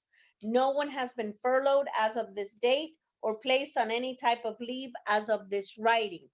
We have one employee that out of his free will due to his immune system is using up sick leave and annual leave and will be probably leaving the city and by form of retirement as of the end of May. But other than that, all of our employees, we've accommodated short-term requests. We've accommodated everyone that has specific needs and health issues. So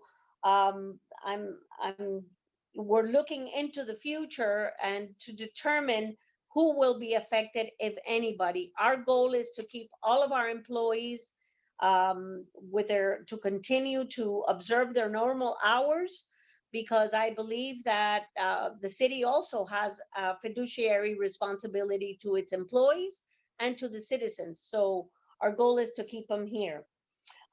We are still closed to the general public, with the exceptions as previously noted by the mayor. We are receiving the public on scheduled appointments while maintaining social distancing guidelines. Some of our projects have been placed on hold, especially those that involve more than one employee together or in a close proximity in an effort to comply with social distancing. We've recently installed the divider glasses at our counters, and this will become our new norm. And I really believe that these dividers are long overdue. The city has, give me 1 second. Okay, so the passport office, we have an expense that has been already identified of potentially $4,000 for the glass in front of City Hall, and in the passport office, it's somewhere between $4,000 and $5,000. So once the shell of the building or the drywall and the counter comes in, we are going to order the glass for the front office.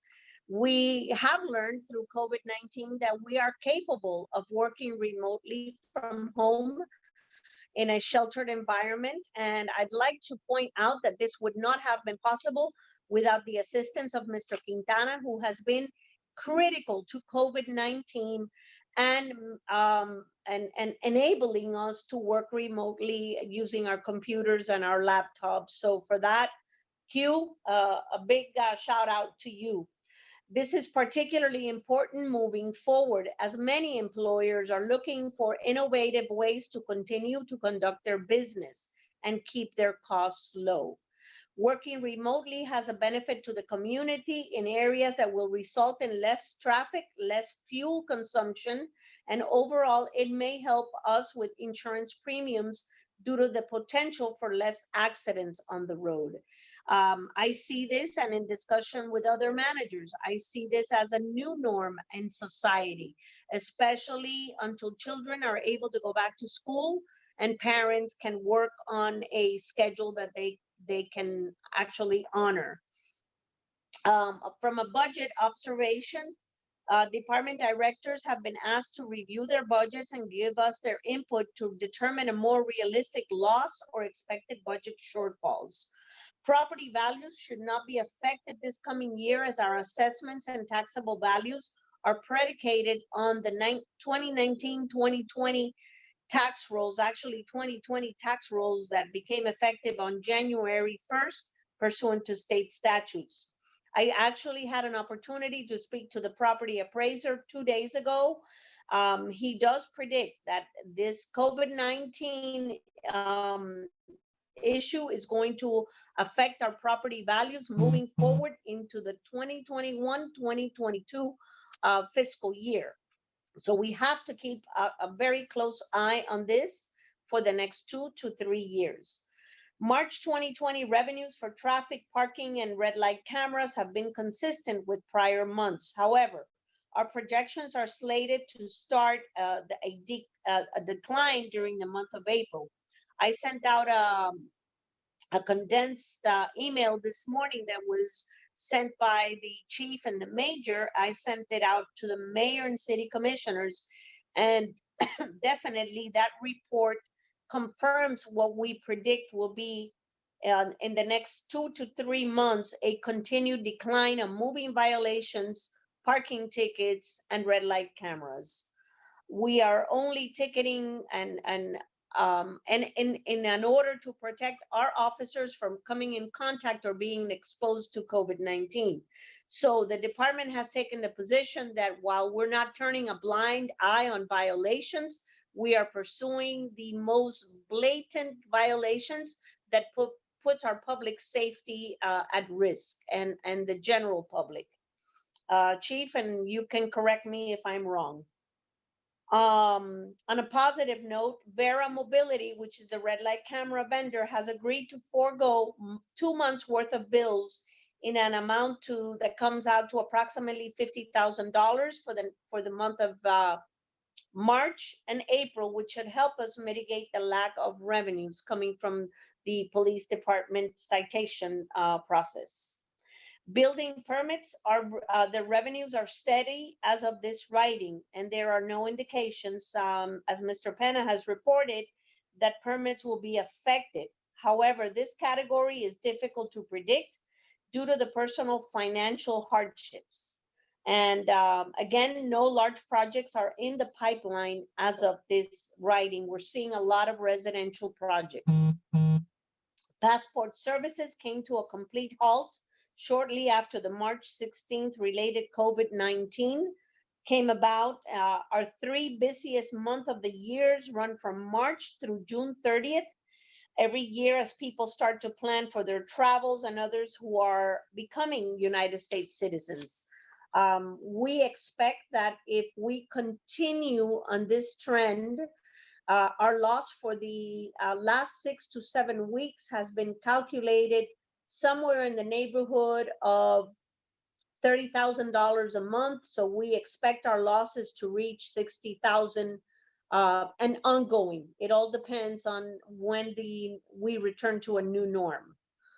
Revenues from our agreement with Florida Power and Light based on current oil prices have an estimated decline of 25%.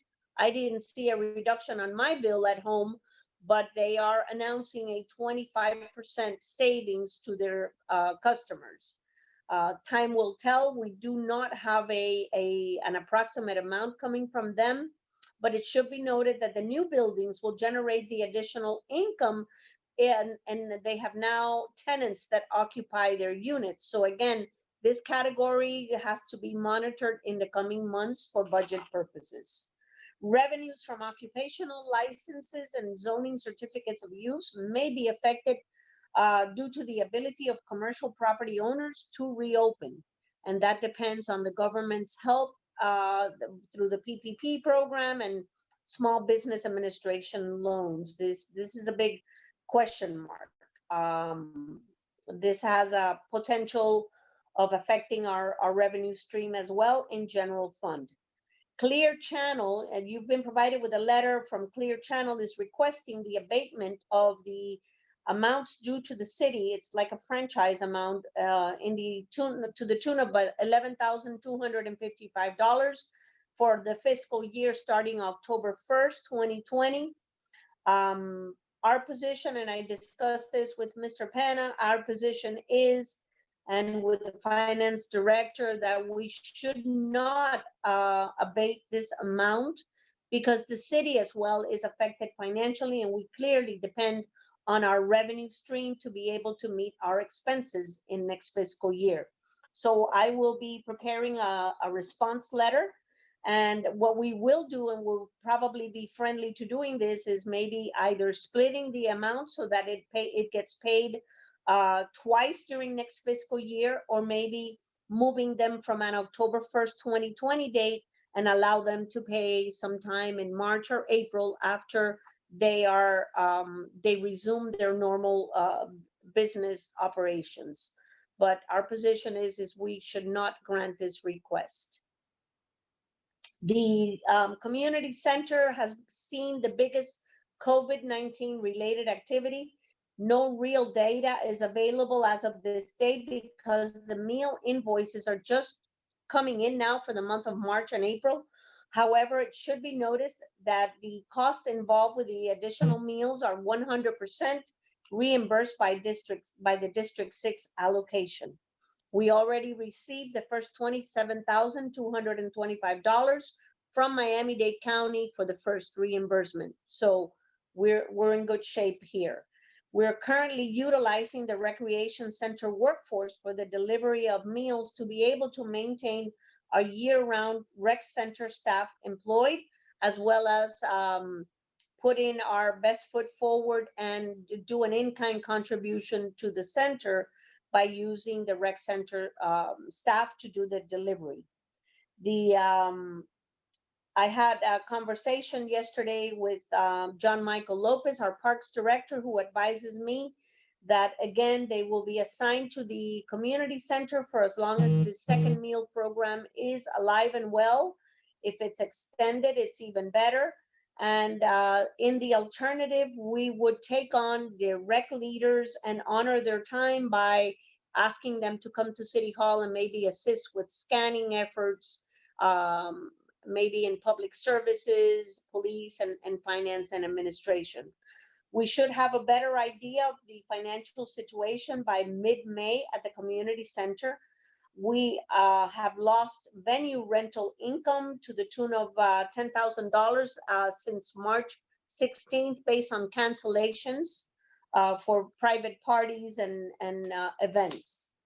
The recreation center is closed, and we will experience a shortfall of approximately $25,000 to $30,000 from the after-school fees for lack of the sports and the leagues that participate at the park, loss of revenue from the venue rental, and the non-resident fees for the month of April, May, and June, and maybe ongoing, because they will primarily rely on the lifting or not of the restrictions.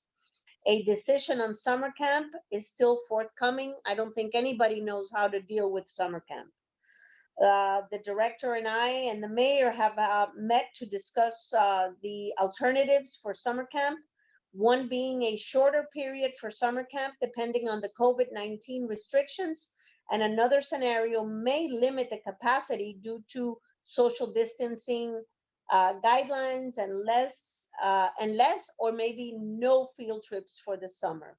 And staffing will be weighed in as soon as we know what the marching orders will be. All employees who are not working because they're seasonal employees have been notified and have expressed a desire to return once we return to a sense of normalcy. A few have said that they cannot or will not return this summer. The mayor would like to extend as well, if we're able to have a summer camp, a one-time courtesy to city residents to include a waiver of the 2020 registration fee for city residents and a reduction of the registration fee for non-residents. For the residents, it would be $0 for their registration fee, and non-residents would go from $65 per child, and a reduced sibling rate to $50 per child. Based on the reserves that we have at the recreation center, I believe that we can absorb this at least one time this year. And again, this is all subject to the lifting of the restrictions and follow up on protocols established for summer camp programs. Additionally, any loss of revenues can be offset by a staff reduction from summer camp staffers or modified if necessary. The overall numbers cannot be determined at this time because of the restrictions that are still in place. But I think after it's all said and done, our general revenue funds will decrease by $175,000 to $200,000 before the end of this fiscal year, if these estimates are correct. The amount includes a non-COVID-19 related illegal expense, which was not anticipated in the budget. Actually, we have two cases, cases that one has been settled, and we have prevailed in arbitration of an employment matter. Nonetheless, we have incurred a substantial amount of legal fees with that matter. And then there is another case that Mr. Villalobos is working on where we have incurred, as of the last session, $51,000 in legal fees and ongoing in a pending litigation matter. So these are things that are way outside our predictions and our budget limitations. The final number on that will depend on the length of time involved with the pending litigation. It is our recommendation as well, and I have to advise you that Mr. Penna has been seeking proposals to obtain provide a thorough environmental and professional cleaning to all of our municipal vehicles and buildings. This may be something that we may recover from FEMA after it's all said and done. We're presently seeking proposals for the effort, and we anticipate this expense will include our police vehicles and our public works vehicles, and that it will not exceed $3,500, give or take, based on our fleet size and our facility. We would provide a signage at the end of this, once we're ready to open, to advise the public that we are doing our part to clean and sanitize to the best of our ability our municipal office buildings and the vehicles where we provide a service with. And again, this memo is going to be an essential piece as we start to forecast our 2020-2021 budget. I welcome your questions, your issues, your concerns, and this is work in progress. And I apologize for taking long, but I felt it was important that we put this into the record. Thank you, Madam Manager. Are there any questions for the manager on that report? I do not see any questions. Madam Clerk, next item. Yes, item 11K, report and discussion in reference to purchase of a tractor and gravel, and report on issues raised by a city commissioner that will be required equipment investment by Director of Public Works and City Manager. Mr. Thank Penna, you. Madam Manager, go ahead. No le he tocado. Me está quedando la batería.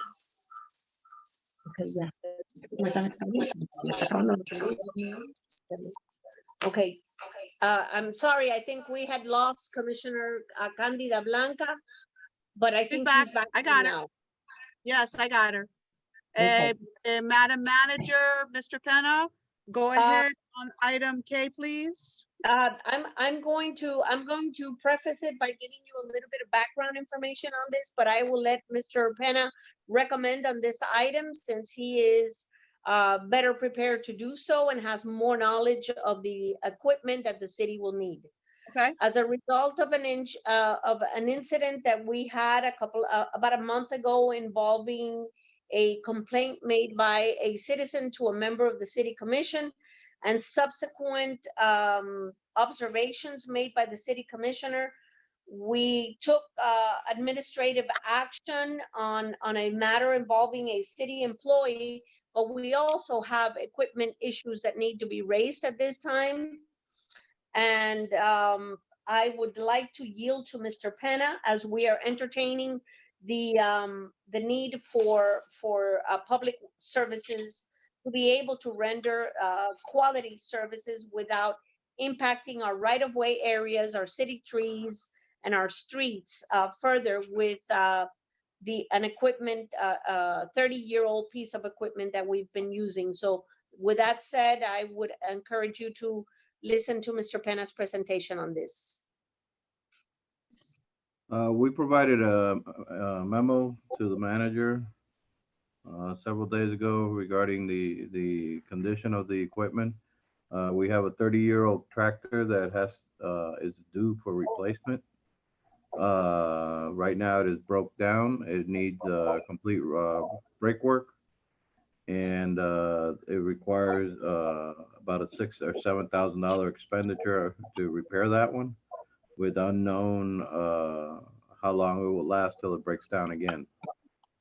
As you know, we have our water system, which is over 75 years old, and it has breakdowns and water leaks unpredictable at any time.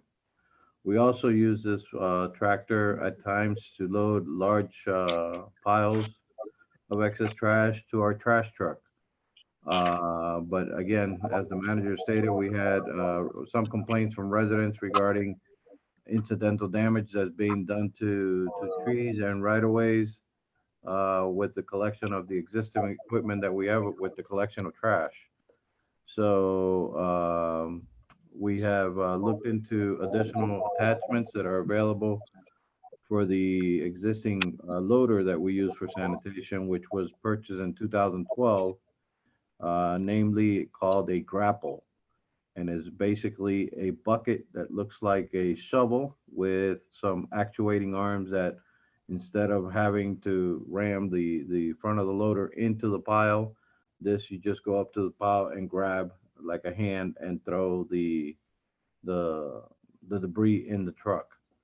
That piece of equipment is $8,600 plus minor retrofitting that we have to do to the front of the tractor, which is somewhere between $2,000 to $3,000.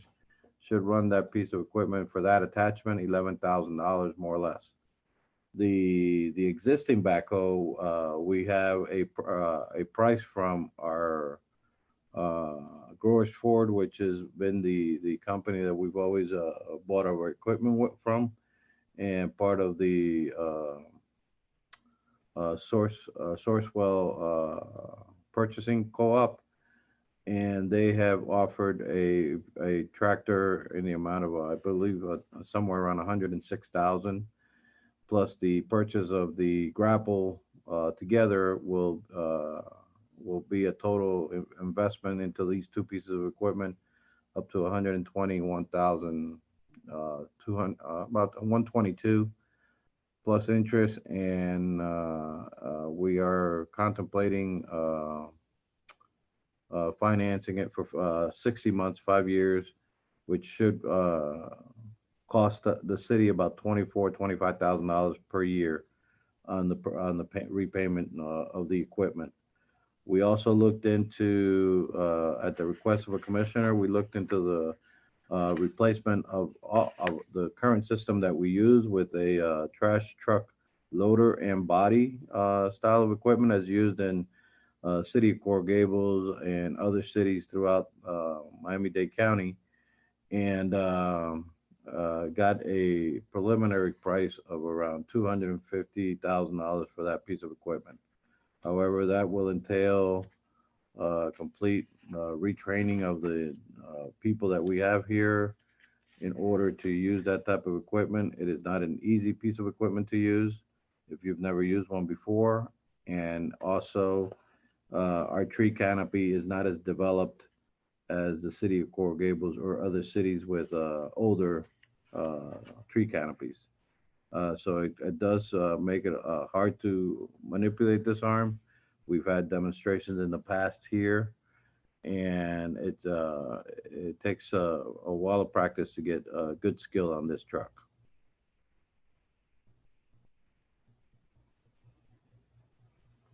Thank you, Mr. Mr. Penna.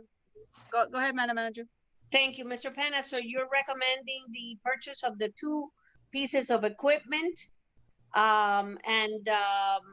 for a period of 5 years on the financing because they're not cheap, That's correct.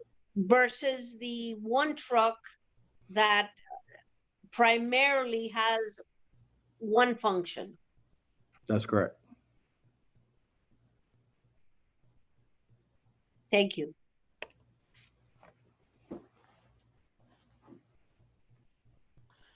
Let me make sure I understood the total cost difference. Madam Mayor, if I may, Yes, Commissioner, go ahead. this issue was brought up because of me. Okay, Okay. I have had complaints going back 5-7 years ago. This is nothing new. I made these complaints known to the administration. There's been pictures, there's been emails, there's been conversations. So you know, this situation that we're in is not new. This is something that's been going on for a while. And quite frankly, while our service is good in the sense that is prompt and our excess garbage gets picked up, possibly quite more periodically than most other cities. And that is a definite plus for us. But the implementation of the service and the actual picking up of the excess garbage is not at all. Okay, and I can go on and talk about this at length, but I don't think that it would be appropriate at this time. So my concern is, and it should be every single person listening and looking in this meeting, that whatever it is that we do, whatever it is that we decide to do, whether it's equipment or whether it's employee performance, that we do not damage the pavement of our streets, the curving, the sidewalk, the approaches, the driveways, the fences, the sprinkler systems. Because this is what we've been doing for a long time. So whatever it is that we do, and again, I have to yield to Mr. Penna, because I do respect his knowledge and his number of years of service to us, and his expertise in knowing, you know, all the issues that we have to encounter. But I need to be assured that whatever it is that we do does not cause any damage to anything that I mentioned, and more especially our vegetation, our trees. So if I can have that assurance, then, you know, I think we can proceed, but not until then. And like I say, this should be, you know, an issue that should be very, very important to each and every one of us sitting on the commission. Okay. I certainly do not want to receive any more complaints from the residents.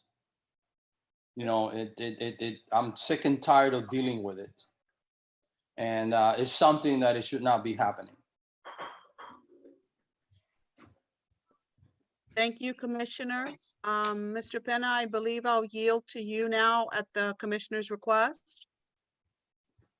Again, we go back to years of not having the proper equipment for the collection of excess trash.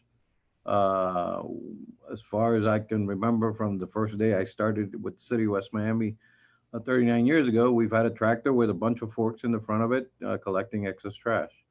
So it's not the right equipment. When we bought the tractor in 2012, it was an expensive piece of equipment, and we were limited by our funds as to how much we could invest in one of those pieces of equipment. And we bought it with an existing bucket that came with, and we modified that bucket to serve the same purpose we had been doing for 20 years prior. The grapple is the piece of equipment that has been engineered for this type of collection. It wasn't available at first when we first bought the tractor. It is available now. I believe it's a piece of equipment that will let us use the tractor in a more cautious way, and allowing us to pull the piles that unfortunately the residents place against our trees out in the right of way. That's not the perfect placement for me. I don't like having excess trash piles put against trees, but if you go by on days before collection, you'll see that a bunch of locations, people put the piles right under the trees. That is, you know, damage that's been caused to some of those trees has been inadvertent. Nobody here wants to kill a tree that we've been naturing for so many years, but it happens. And it happens because we don't have the proper piece of equipment collecting the excess trash. You cannot go out there and expect the men to load those logs that people cut from trees out of their backyard. We're collecting everything that everybody puts out there, and some of those pieces of logs and trash exceed weight capacities. And if we've gone through anything over the years, we've seen that our workman's comp has gone considerably down by not going to forcing these men to pick this up with their hands and throwing it onto the bucket of the truck, of the tractor. That's why the tractor was designed with those forks. Do they cause damage? Yes, they cause damage.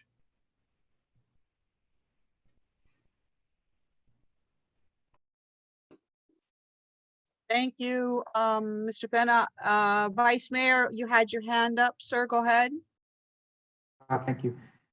Mr. Penna or Commissioner Blanes, whoever wants to answer this, is the major problem between the lifts and the grapple? I'm very familiar with the system Coral Gables has for their excess trash collection.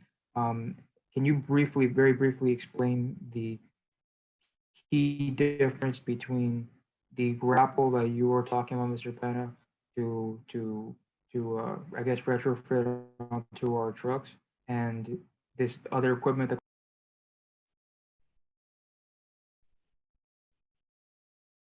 Mr. Penna, go ahead.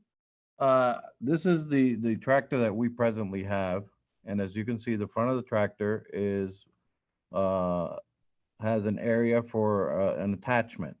The attachment that we want to buy is this. It's called a grapple. It's a bucket-like attachment that they created now, but it has two arms on top that are hydraulically opened and closed. That will come up to the pile, and like a hand, it will grab the item and pull it back away from where it's placed and put into the truck. We don't have that option in the present equipment that we have. The present equipment that we have is just this type of bucket with the fork attachment and the railing that we did on top to load maximum capacity that we could get onto that bucket. But this is loaded by ramming the pile. Completely opposite of what this grapple equipment will allow us to do now. Right, I understand. And the Coral Gables machine that Commissioner Blanes is referring to is the one that has the hand that grasps. Yeah. Yeah, I see why our current system would be, damaging things. That's pretty obvious. Okay, thank you. But even the Coral Gables system causes damage. I mean, you could go out there to many trees out there in Coral Gables, mature trees, and see where the boom has hit the tree and has scarred it.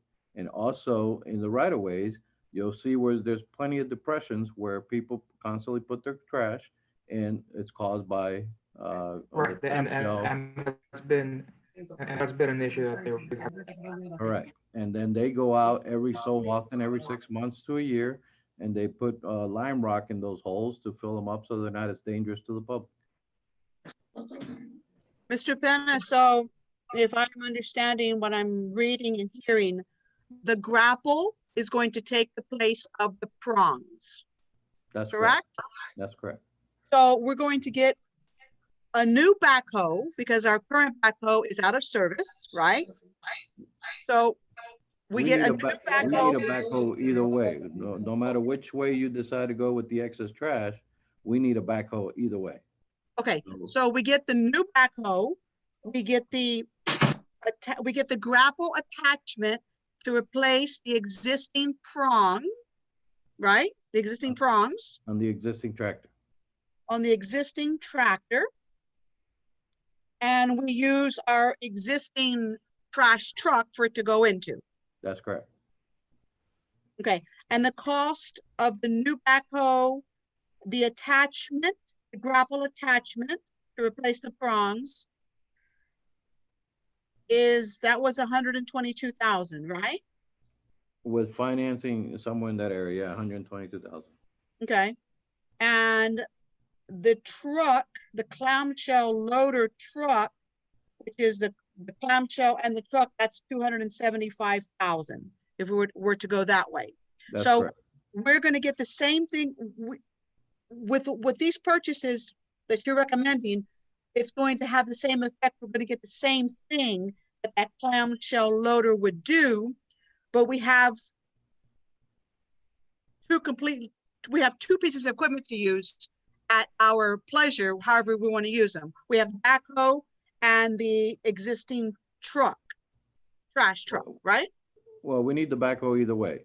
So Right. the only thing that we would have is the use of the truck for other purposes. Okay. With the clamshell, you still have the use of the truck for other purposes. It's just that it's a complete different system. Okay. And Got it. whether our existing truck could be retrofitted to install just the clamshell device on it has yet to be determined by the manufacturers of these pieces of equipment. Okay, I understand. Any other questions? Yes. Madam Manager? Madam Yeah. Mayor, you just lost, I'm sorry. Can I interject, please? Because there's some fundamental things here that we're not addressing. Yes, but this is important. This has to do with your commission attendance. You just lost Commissioner Blanca. Oh, we did. We don't have Yes. quorum. We don't have quorum. Yes, you do have quorum. You have the Oh, vice yes, mayor. we do. Yes, we do. Yes. Yes, we do. Okay, I'm Yes. sorry. But her phone just went dead. We are calling Mr. Quintana to see if he can have her join the meeting shortly. But I think in the absence of time, I think you should proceed without Commissioner Blanca on this issue. We have quorum. We will proceed. Go Okay. ahead, Commissioner Blanes. Okay. You know, the whole reason why we are, you know, addressing this issue is because we have a grave, serious problem on the way that we've been practicing and delivering this service. And I can't stress enough, okay? I cannot stress enough the fact that we cannot damage our trees anymore, and along with everything else that I mentioned previously. Mr. Pena had mentioned that some of our residents decide to put the excess garbage in front of the tree. Okay, well, again, there's no excuse to cause damage to the tree just for the sake of picking up the excess garbage. You know, two things needed to happen. You know, the resident needs to be advised that he needs to move the excess garbage away from the tree. Okay, so it can be picked up. That would have been a resolution, you know, and cause no damage to the tree. The other instance that we've had is that we've had the excess garbage next to the tree. And when we've had that situation, and I've actually observed the equipment being used in this fashion, okay, the equipment is being used in such a way where it comes, where it comes towards the excess garbage pile parallel to the street, okay, not at a 90-degree angle from the street. And the tree is actually used to pin the excess garbage and make it easier to be loaded onto this equipment that we have. I've actually observed that. And we cannot do that anymore, okay, with whatever piece of equipment that we buy or that we had. It's a practice that it's inconceivable to me that we actually allow. Okay, so we're talking about spending, you know, $20,000 in trees, but yet we have a practice where we damage trees. You know, that is taxpayer money that is being spent And we, on the other hand, are destroying it. So I want to be very, very clear. And I want to make sure that whatever it is that we done, and I'm glad that we're getting new, better equipment so we can perform this task. I think that our city workers need to be instructed.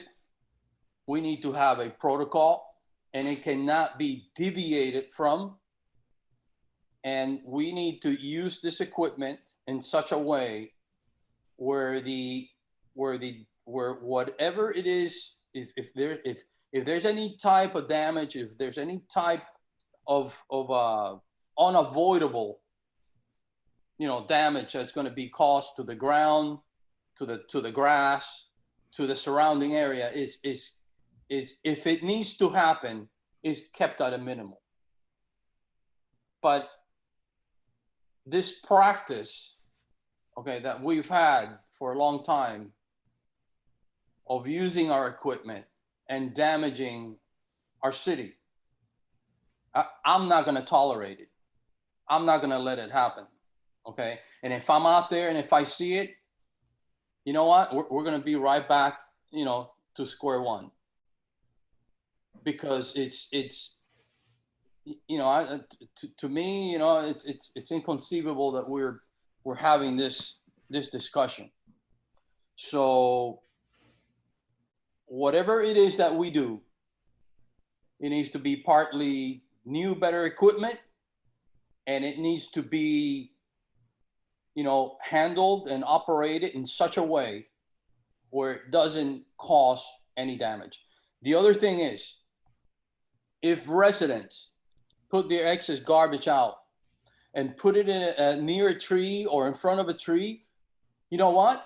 I don't know if we need to pass laws or regulations, but you know what? We cannot pick that up. They need to move it and put it in such a way where we can properly pick it up. Okay, we need to do that. And that would be one way of protecting our equipment and protecting our workers. The other thing is loose leaf. Okay, I think that, I don't know, correct me if I'm wrong, Mr. Pena, but do we have a regulation about that? Yes, we do. Okay, well, you know what? Let's not pick up any more loose leaf. We Okay? don't. Yes, you do. Well, Yes, we do. I've We seen do. it done Excuse time me. after time after time after time. You know what? And you know why the residents put it out? Because we don't say anything. That's Okay. not so, sir. What? That's not so. We issue plenty of Well, flyers. don't pick it up, Mr. Pena. Don't pick it up. They need to bag it, okay? And they need to dispose of it correctly so we can pick it up properly. Mr. Blanes, let me tell you reality, okay? Reality is that if a resident puts a pile under a tree or next to the tree, and you go tell them that they have to move it over in order for us to collect it, it's not going to happen. And it'll sit out there till the trees rot before they'll move it. And let me tell you another thing. The leaves is the same situation. Once they've gone out there and they've raked them into a pile that they put at some location in front of that right of way, they are not going to bag that thing, no matter how many times we give them a warning or a citation. So what we do is, yes, after a while that it's been sitting out there, we send a backhoe, and on the front, let me finish, on the front bucket, okay, we collect it because it becomes a nuisance to the rest of the neighborhood. So that is our responsibility to keep that nuisance away from everybody else. So yes, we do go out there and collect it on occasion. But we do also issue the flyers to them, telling them that they has to be bagged and to stay away from trees. I disagree with you, okay? I wholeheartedly disagree with you. I don't think that we have advised our residents enough of what they've had to do. As a matter of fact, give me some instances of what you're alluding to has happened, okay? Because, if you tell a resident, look, this is our laws, this is our rules, this is our regulation, you have to bag the leaves. You know what? they'll call their lawman and their lawman will go back out there and they will do it. Okay, most of the time, you know, it's not the resident doing this. Most of the time is their lawn guy or their tree cutting service person. And, you know, they should know ahead of time what our regulations are. As a matter of fact, most of the times when they cut trees, especially if they're in the right of way, they have to get a permit.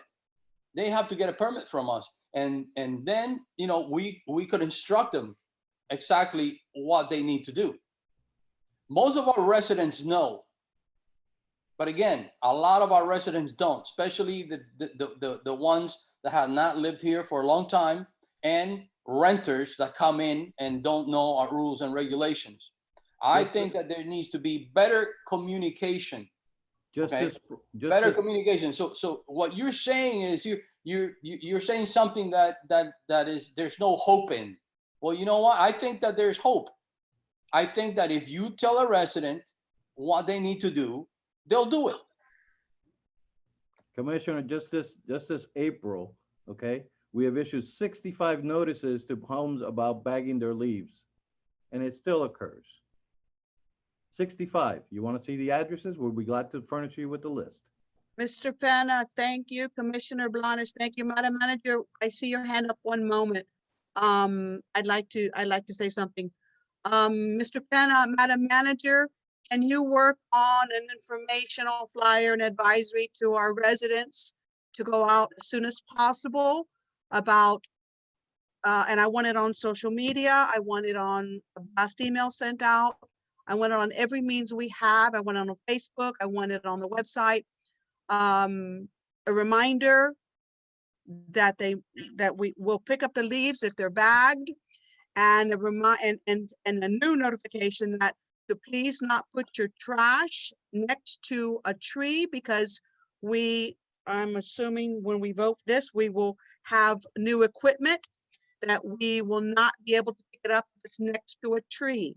So the advisory should say two things: bag your leaves and do not put your trash, your excess trash or any trash next to a tree. If you do, we can't pick it up. So I need that to go out as soon as possible via every means we have to reach our residents. Okay. Madam Mayor, just Yes. for the record. Yes, sir. I don't know how they're doing it, but I just got a text from a longtime resident here telling me that that's not true, that they have never been told where to put the excess garbage.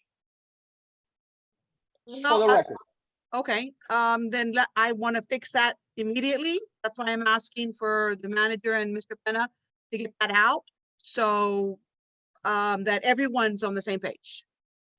So I want to go forward on that and get that out as soon as possible on both the leaves and to not place your trash next to a tree. Madam Manager, you had your hand up. Yes, and I want to just cite you an example of something I became with personally. On 12th Street, there's a vacant property that's actually up for sale. The lawn man came, did their lawn. The lady lives in Europe, whom I spoke to about 3 days ago, right, Penna? I believe it's 6267 Southwest 12th Street, if I'm not mistaken. The address is not important, but the owner was responsible enough to at least call us. I contacted the realtor because there were leaves there. Now, the leaves were placed there over a month ago. They received a courtesy notice. Nothing happened. I called the realtor myself. And basically, she was going to call the lawn man, but he could not come back until his next regular visit. Am I still on? Because I just lost my screen here. That being said, the city picked up the leaves, because the other problem that we have is if we allow these leaves to stay there for a long time, anytime you get a wind blowing or a storm, these leaves are going to fall right into your drains, and then we're going to have an issue with ponding water because our drains will get full of leaves. So has it happened? The answer is yes, it has happened. We have picked up leaves in the past, but only in a few cases, not all the time. I myself came across a neighbor who recently mowed the lawn and left all the trees, all the leaves under his tree. And I basically asked my lawn man to pick it up, and I paid him extra, and I gave him the trash bags. Not everybody is able to do this, but there are instances where there's lack of information. There are instances where we must pick up the leaves to avoid yet another problem with drainage. And so we will do what the mayor is suggesting, and I think everybody would agree to that. Commissioner Blanca is in my office. She has listening capability here. She could be prepared to vote on this issue, but I wanted to just cite you some examples of where we have in fact picked up leads and why. Thank you, Madam Manager. Once again, like I say, if you do that, then the resident is going to assume that we do it. And guess what's going to happen? They're going to do it again and again and again. But once they are told, it's communicated to them that they need to bag the leaves, they will start doing it. Okay, so Okay, so we're what- actually training them to do what they're not supposed to do by doing just that. So Thank you, Madam- Commissioner. We're going to take care of the informational aspect of that immediately, please. Mr. Madam Penna, Mayor, Madam Mayor, Manager, I want that informational aspect taken care of immediately, if not Madam Ma- sooner, on Madam the Mayor, informational side. Yes, who's, that's me. oh, go There ahead, is- Mr. Penna. There is a flyer on our webpage, and this is the flyer that I tried to show it earlier that we have on our website. And this is the flyer that we leave in people's homes with different problems of why their trash was not collected. If you go to the second column, it says trash in yard not containerized, loose trash, paper boxes, and trash, palm fronds, branches, and leaves must be containerized or bundled in length of 4 feet. That's for them to put away. It is there. The information is out there, and this is the flyer that we leave on people's doors. So for anyone to say that they don't have never seen it, well, maybe we've never stopped at their house because they haven't done it before. But that we do it every day, we do it every day. Okay, Is that good in point, Spanish? good point. So that you're notifying the people, I should say, the violators, let's call it. They get a notice, they get a notice of what they haven't done that they need to do. But I want to put out, I want to put out the information for those who have not received that, just so Okay. that everyone knows. But this is not for violators. This is not a violation. We just put it out there as a courtesy so they understand why their trash or their leaves or whatever wasn't picked up. But we Right, do I- put it out there on a daily basis. I didn't mean violation, I meant notice. We notify those that are not, that are doing it the wrong way. We notify them, this is why we didn't pick it up and what you need to do to get it picked up. So that's great. That's for the violators. But I want to be sure we get the notification out there to everyone. I don't want someone to come back to me a month from now and say, I didn't know. So I It's want it our on, webpage. I want it on a webpage, but I want a new one with both sets of information about the leaves and about not placing it close to the tree. I want that to go out ASAP. Sure. I believe, Vice Mayor, you had your hand up a moment ago, or you had something? I'll defer to Commissioner Blanes. Okay, Commissioner Blanes, go ahead, sir. well, that's a very nice flyer. I do have an issue with the word containerized. You know, somebody reads that containerized and they're gonna wonder what the heck are they talking about? I think you need to make this written in plain English. The leaves need to be bagged. Maybe they'll understand then. The word containerized could be so misconstrued. And the other thing is, I've been living here now for 33 or 34 years, I think. I've never seen that flyer. Maybe it's because you always bag your leaves, so maybe that's why it wasn't left for you. Am I understanding, Mr. Penna, that this notice is put on those who have done it wrong, or who have not bagged their leaves or not done it the proper ways? Am I understanding correctly? For whatever reason, yes. So those who have done it the right way would have never seen it. That's correct, Okay, thank you. unless they go to our website. Okay, thank you. So we're gonna be sure that everyone now going forward is aware. And that's a good point, Mr. Commissioner Blanes, about the verbiage to put it so that is very easily understandable. Point well taken on that. Okay, Mr. Attorney, you have your hand up. Go ahead, sir. Unmute.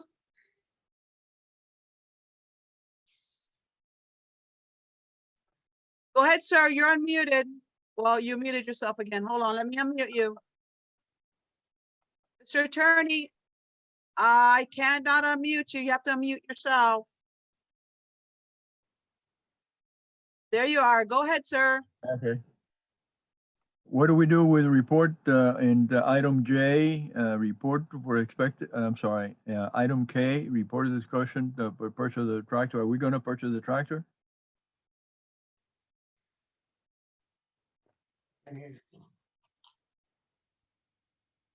Okay, I'm sorry. Thank you. We're still on that item, sir.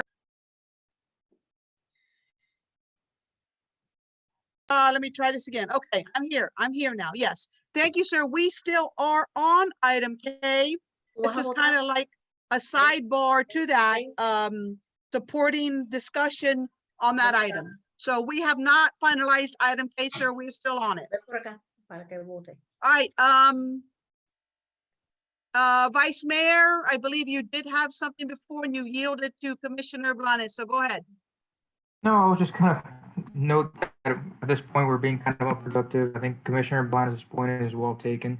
I think if we can, if the department can keep track of the, not the violations, but the instances where this is happening going forward, so we can get a better point of view on what's going on, and also what you're saying, Madam Mayor, about putting out the information to everybody again. We'll have a better idea what's going on.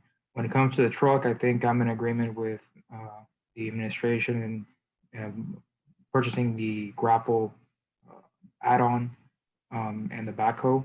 I think that should reduce a lot of the damage. The other part of what the issue is what Commissioner Blanes is referring to as training. I think this point is now very well taken. So I'm sure the department will take appropriate action, but we'll keep track of this as it moves forward. Thank you, Vice Mayor. So now we're going to narrow it back down and zero in on the actual agenda item, the report and discussion about the purchase of a tractor and a grapple.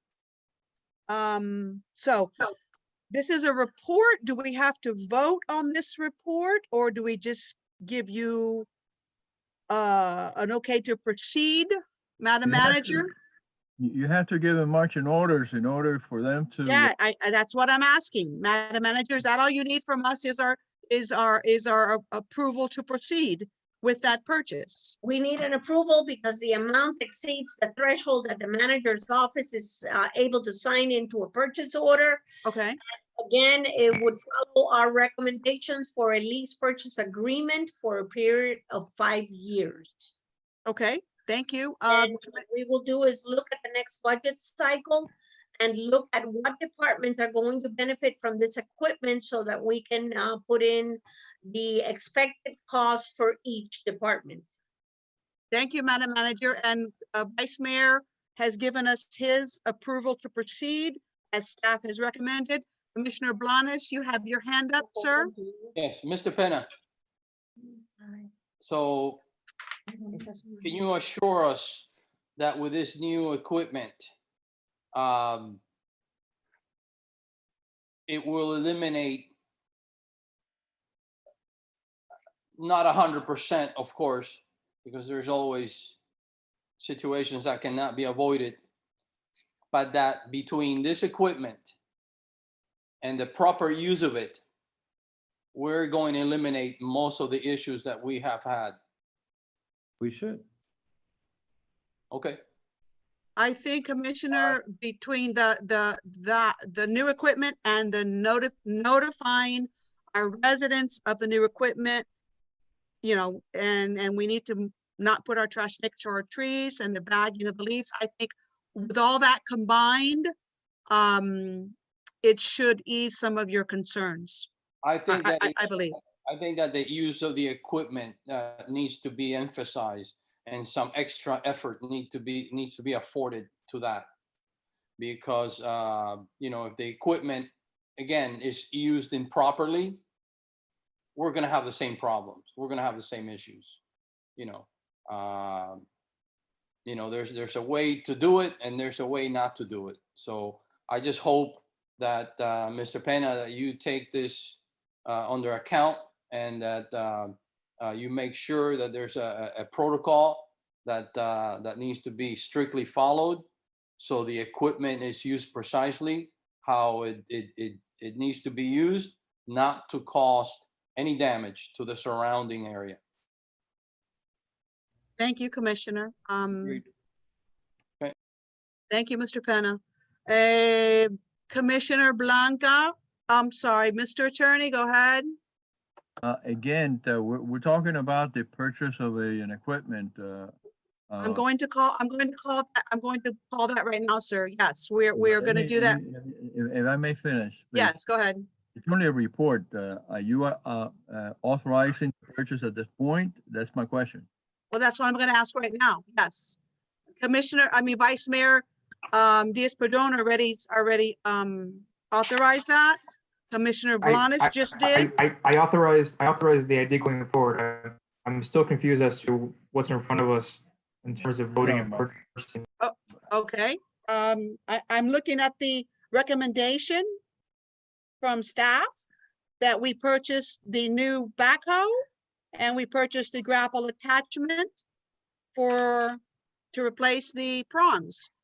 Am I correct, Okay, Mr. Pena? My point, Madam Mayor, is that if we do that, we have to first waive competitive bidding. And you cannot authorize without a way. You have to either go to competitive bidding or waive the competitive bidding. So this is what I'm trying to point out. Okay, we will look at both of those right now. Madam Manager, yes, go ahead. Go ahead, Madam Manager. Okay, Mr. Pena, is this a sole source vendor for these two pieces of equipment? Growers Ford is the sole source vendor for Ford New Holland, yes. For Ford New Holland? Then you have to waive it. The first item in the agenda should be to waive it, so you can proceed with the next item, which is purchase it. Mr. Pena, if I may, Mr. Villalobos and Madam Mayor, I'd like to ask Mr. Pena a question. Can this item properly appear on the next commission meeting agenda item as a request for resolution? We'll have the breakdown of the financing options and then the resolution by the mayor authorizing staff to purchase. Can we wait until next meeting, or do you have a sense of urgency for the equipment at this time? The backhoe, we have a sense of urgency because we're renting one now at $3,000 a month, very expensive. But I would go ahead with the purchase of the grapple then under your authority, because the longer we wait, the more excess trash piles that are out there that are getting difficult to pick up. We've already had 2 piles that were very excessive in weight, and we had to do alternative methods in order to get them collected. I saw that and I realized that, and I also think that we should do them. We should outright purchase the grapple. There was a savings in the elections account due to the city not having an election. I think we should outright purchase the grapple and pay for it now. And yes, we are expecting shortfall of revenues in some categories, and then come back at the next meeting with a written proposal for the financing of the equipment that we are recommending. Would you agree to that? Yes. Thank you, Madam Manager. Go ahead, Vice Mayor. Mr. Attorney, Madam Manager, Mr. Pena, whoever wants to answer this. I believe when we go sole source, doesn't there have to be some sort of certification from the vendor that they are sole source? We have from Sourcewell and from Growers Equipment there that they are the source representative for Ford New Holland in South Florida. Is it sufficient, Mr. Attorney? The sole source means that there is only one company that procures or manufactures that specific item. The waiver that, the second waiver that we could entertain is whether or not there is an emergency, and that's up to the commission to determine. But as I say, so the definition of sole source is whether or not that particular company is the only one in the world that, or in the United States, that is accessible to purchase that from there.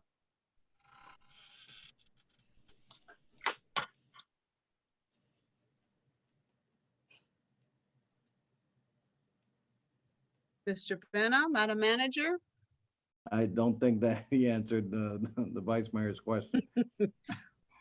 Like I said, Growers Ford is the only representative for South Florida. I can't contact Minnesota and ask them to sell me the Ford New Holland because they're going to refer me back to Growers Ford in South Florida. Well, all we need in this particular instance, Madam Mayor and Mr. Penna, is for you to certify that it's a sole source and that you have attempted to gather from other directions, and in addition, that this is an emergency, so in order to waive it. But otherwise, you would have to go to a procurement process. Now, if you say, number one, that you need it right now because we don't have the equipment, that's one reason to say that this is an emergency. In the other, Mr. Attorney, I believe we're breaking it down into two items. The backhoe is going to wait till the following meeting, and the grapple, which is the attachment that we want for the existing tractor, is at $8,600, which I believe is within the manager's threshold to purchase. So all we need is a more or less a consensus that that's the direction we want to go with. well, that's the answer, Madam Mayor. Thank you, Mr. Attorney. Thank you, Mr. Penna. Can I get a consensus for the manager to proceed with purchasing the grapple? It is within her buying power. All in favor, say aye. Aye. Okay, unanimous. Madam Manager, purchase the grapple, and the backhoe will be on the next agenda. Yes, Madam Manager, go ahead. Thank you. I'd like to ask a question of Juan, if I may, Madam Mayor. You have a special meeting to talk about the possibility of your park reopening on Friday. If we can come to you with a resolution for the purchase of the other piece of equipment at that time, would you all entertain that so that we can put our order in? Because this piece of equipment is going to be critical to the water project. For this Friday? I do not have a problem with that. Excuse me, Madam Mayor, I do. You Go know, ahead, sir. I would need the entire backup and the entire information. Just by saying I need a resolution is not sufficient for me. So I need the Madam Manager to give me all the background immediately, because this is, you know, having emergencies like this and having resolutions at the last minute is not good for me at all. I understand, Mr. Villalobos. I think there's a sense of urgency. We've listened to the presentations. We are coming up on the water project, and I'm sure the equipment will not be delivered overnight. Juan, can you produce to Mr. Villalobos all the information that he needs to put together the resolution for the purchase of the equipment? As soon as I get it, he'll get it. Okay, but do you think that it'll be today? I'll work with the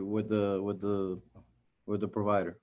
Okay, then I think that as Mr. Villalobos would say, in an overabundance of caution, this should be an agenda item for May 20th. That should be the attorney time. Provided that I get all the information. All right, might I suggest, in the interest of time, and out of respect for our city attorney, I don't have a problem with moving this, our special meeting from Friday to Monday to allow him more time. That way we can discuss both the parks reopening and the purchase of the backhoe. Mr. Attorney, would that be to your liking if I change the meeting from Friday to Monday?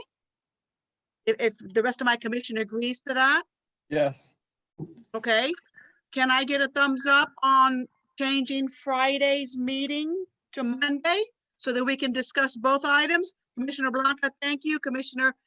Vice Mayor Diaz-Padrón, thank you. Commissioner Blanes, thank you. So Madam Clerk, Madam Manager, Friday's special meeting is going to be changed to Monday, May 11th. 11th at still 10 a.m. And it'll be the discussion about the possible park reopening and the backhoe, the purchase of the new backhoe. Chief, go ahead, sir. You're on mute, sir. Madam Manager, on Monday, the 11th, you have several meetings set up with several department directors at that time. I do. It's a staff meeting, not the mayor yet. We want to hear back from staff, but I'll reshuffle those meetings for later on in the week. Okay, Thank you, so Carlos. are we good for then? Then we're good for Monday? Yes. Okay, so, all right, Madam Clerk, the next item, we're on item 12, please. Yes, item 12 are the consent agenda items, and we have one item, which is the City of West Miami and Miami Shores Village mutual aid agreement. All in favor, consent agenda items, aye? Aye. Aye. Item passes, Madam Clerk. Thank you. Madam Clerk, has anyone from the public requested to join our meeting? No, Madam Mayor, not as of this time. Okay, the next item is the good of the order. Does anyone have anything for the good of the order? I do. Go right ahead, sir. Yeah, I appreciate everybody's patience and effort and time. It's been like 4 hours, I think. So, You're correct. We're going on 4. yeah, this is all new to us, and I'm sure to the public too. I think some of the public is also watching. So, yeah, kudos to everybody, and the police chief, the major, and my colleagues, the attorney, and the city manager, and the city clerk. Some trying times, and this is a new thing, so it's difficult, but I think we're doing okay. I was going to actually say pretty much the same thing, Commissioner. So I echo that. I was going to thank everyone for the patience. And again, a very successful and productive Zoom commission meeting. So thank you all. With that, I need a motion to adjourn. You too, Mr. Pena. I forgot Mr. Pena. I didn't mention him. I didn't want to leave him left out. Thank I you, Commissioner. I didn't forget about you. I've been thinking about you. Thank you, Commissioner. And to Mr. Q, thank you, Mr. Q. You've done an excellent job with all the difficulties we've had with the internet and everything else. So a big shout out to Mr. Q for all his hard work in making these meetings happen. Thank you, Mr. Q. Thank you. Okay, I need a motion to adjourn. Motion. Meeting's adjourned. Have a great day, everyone.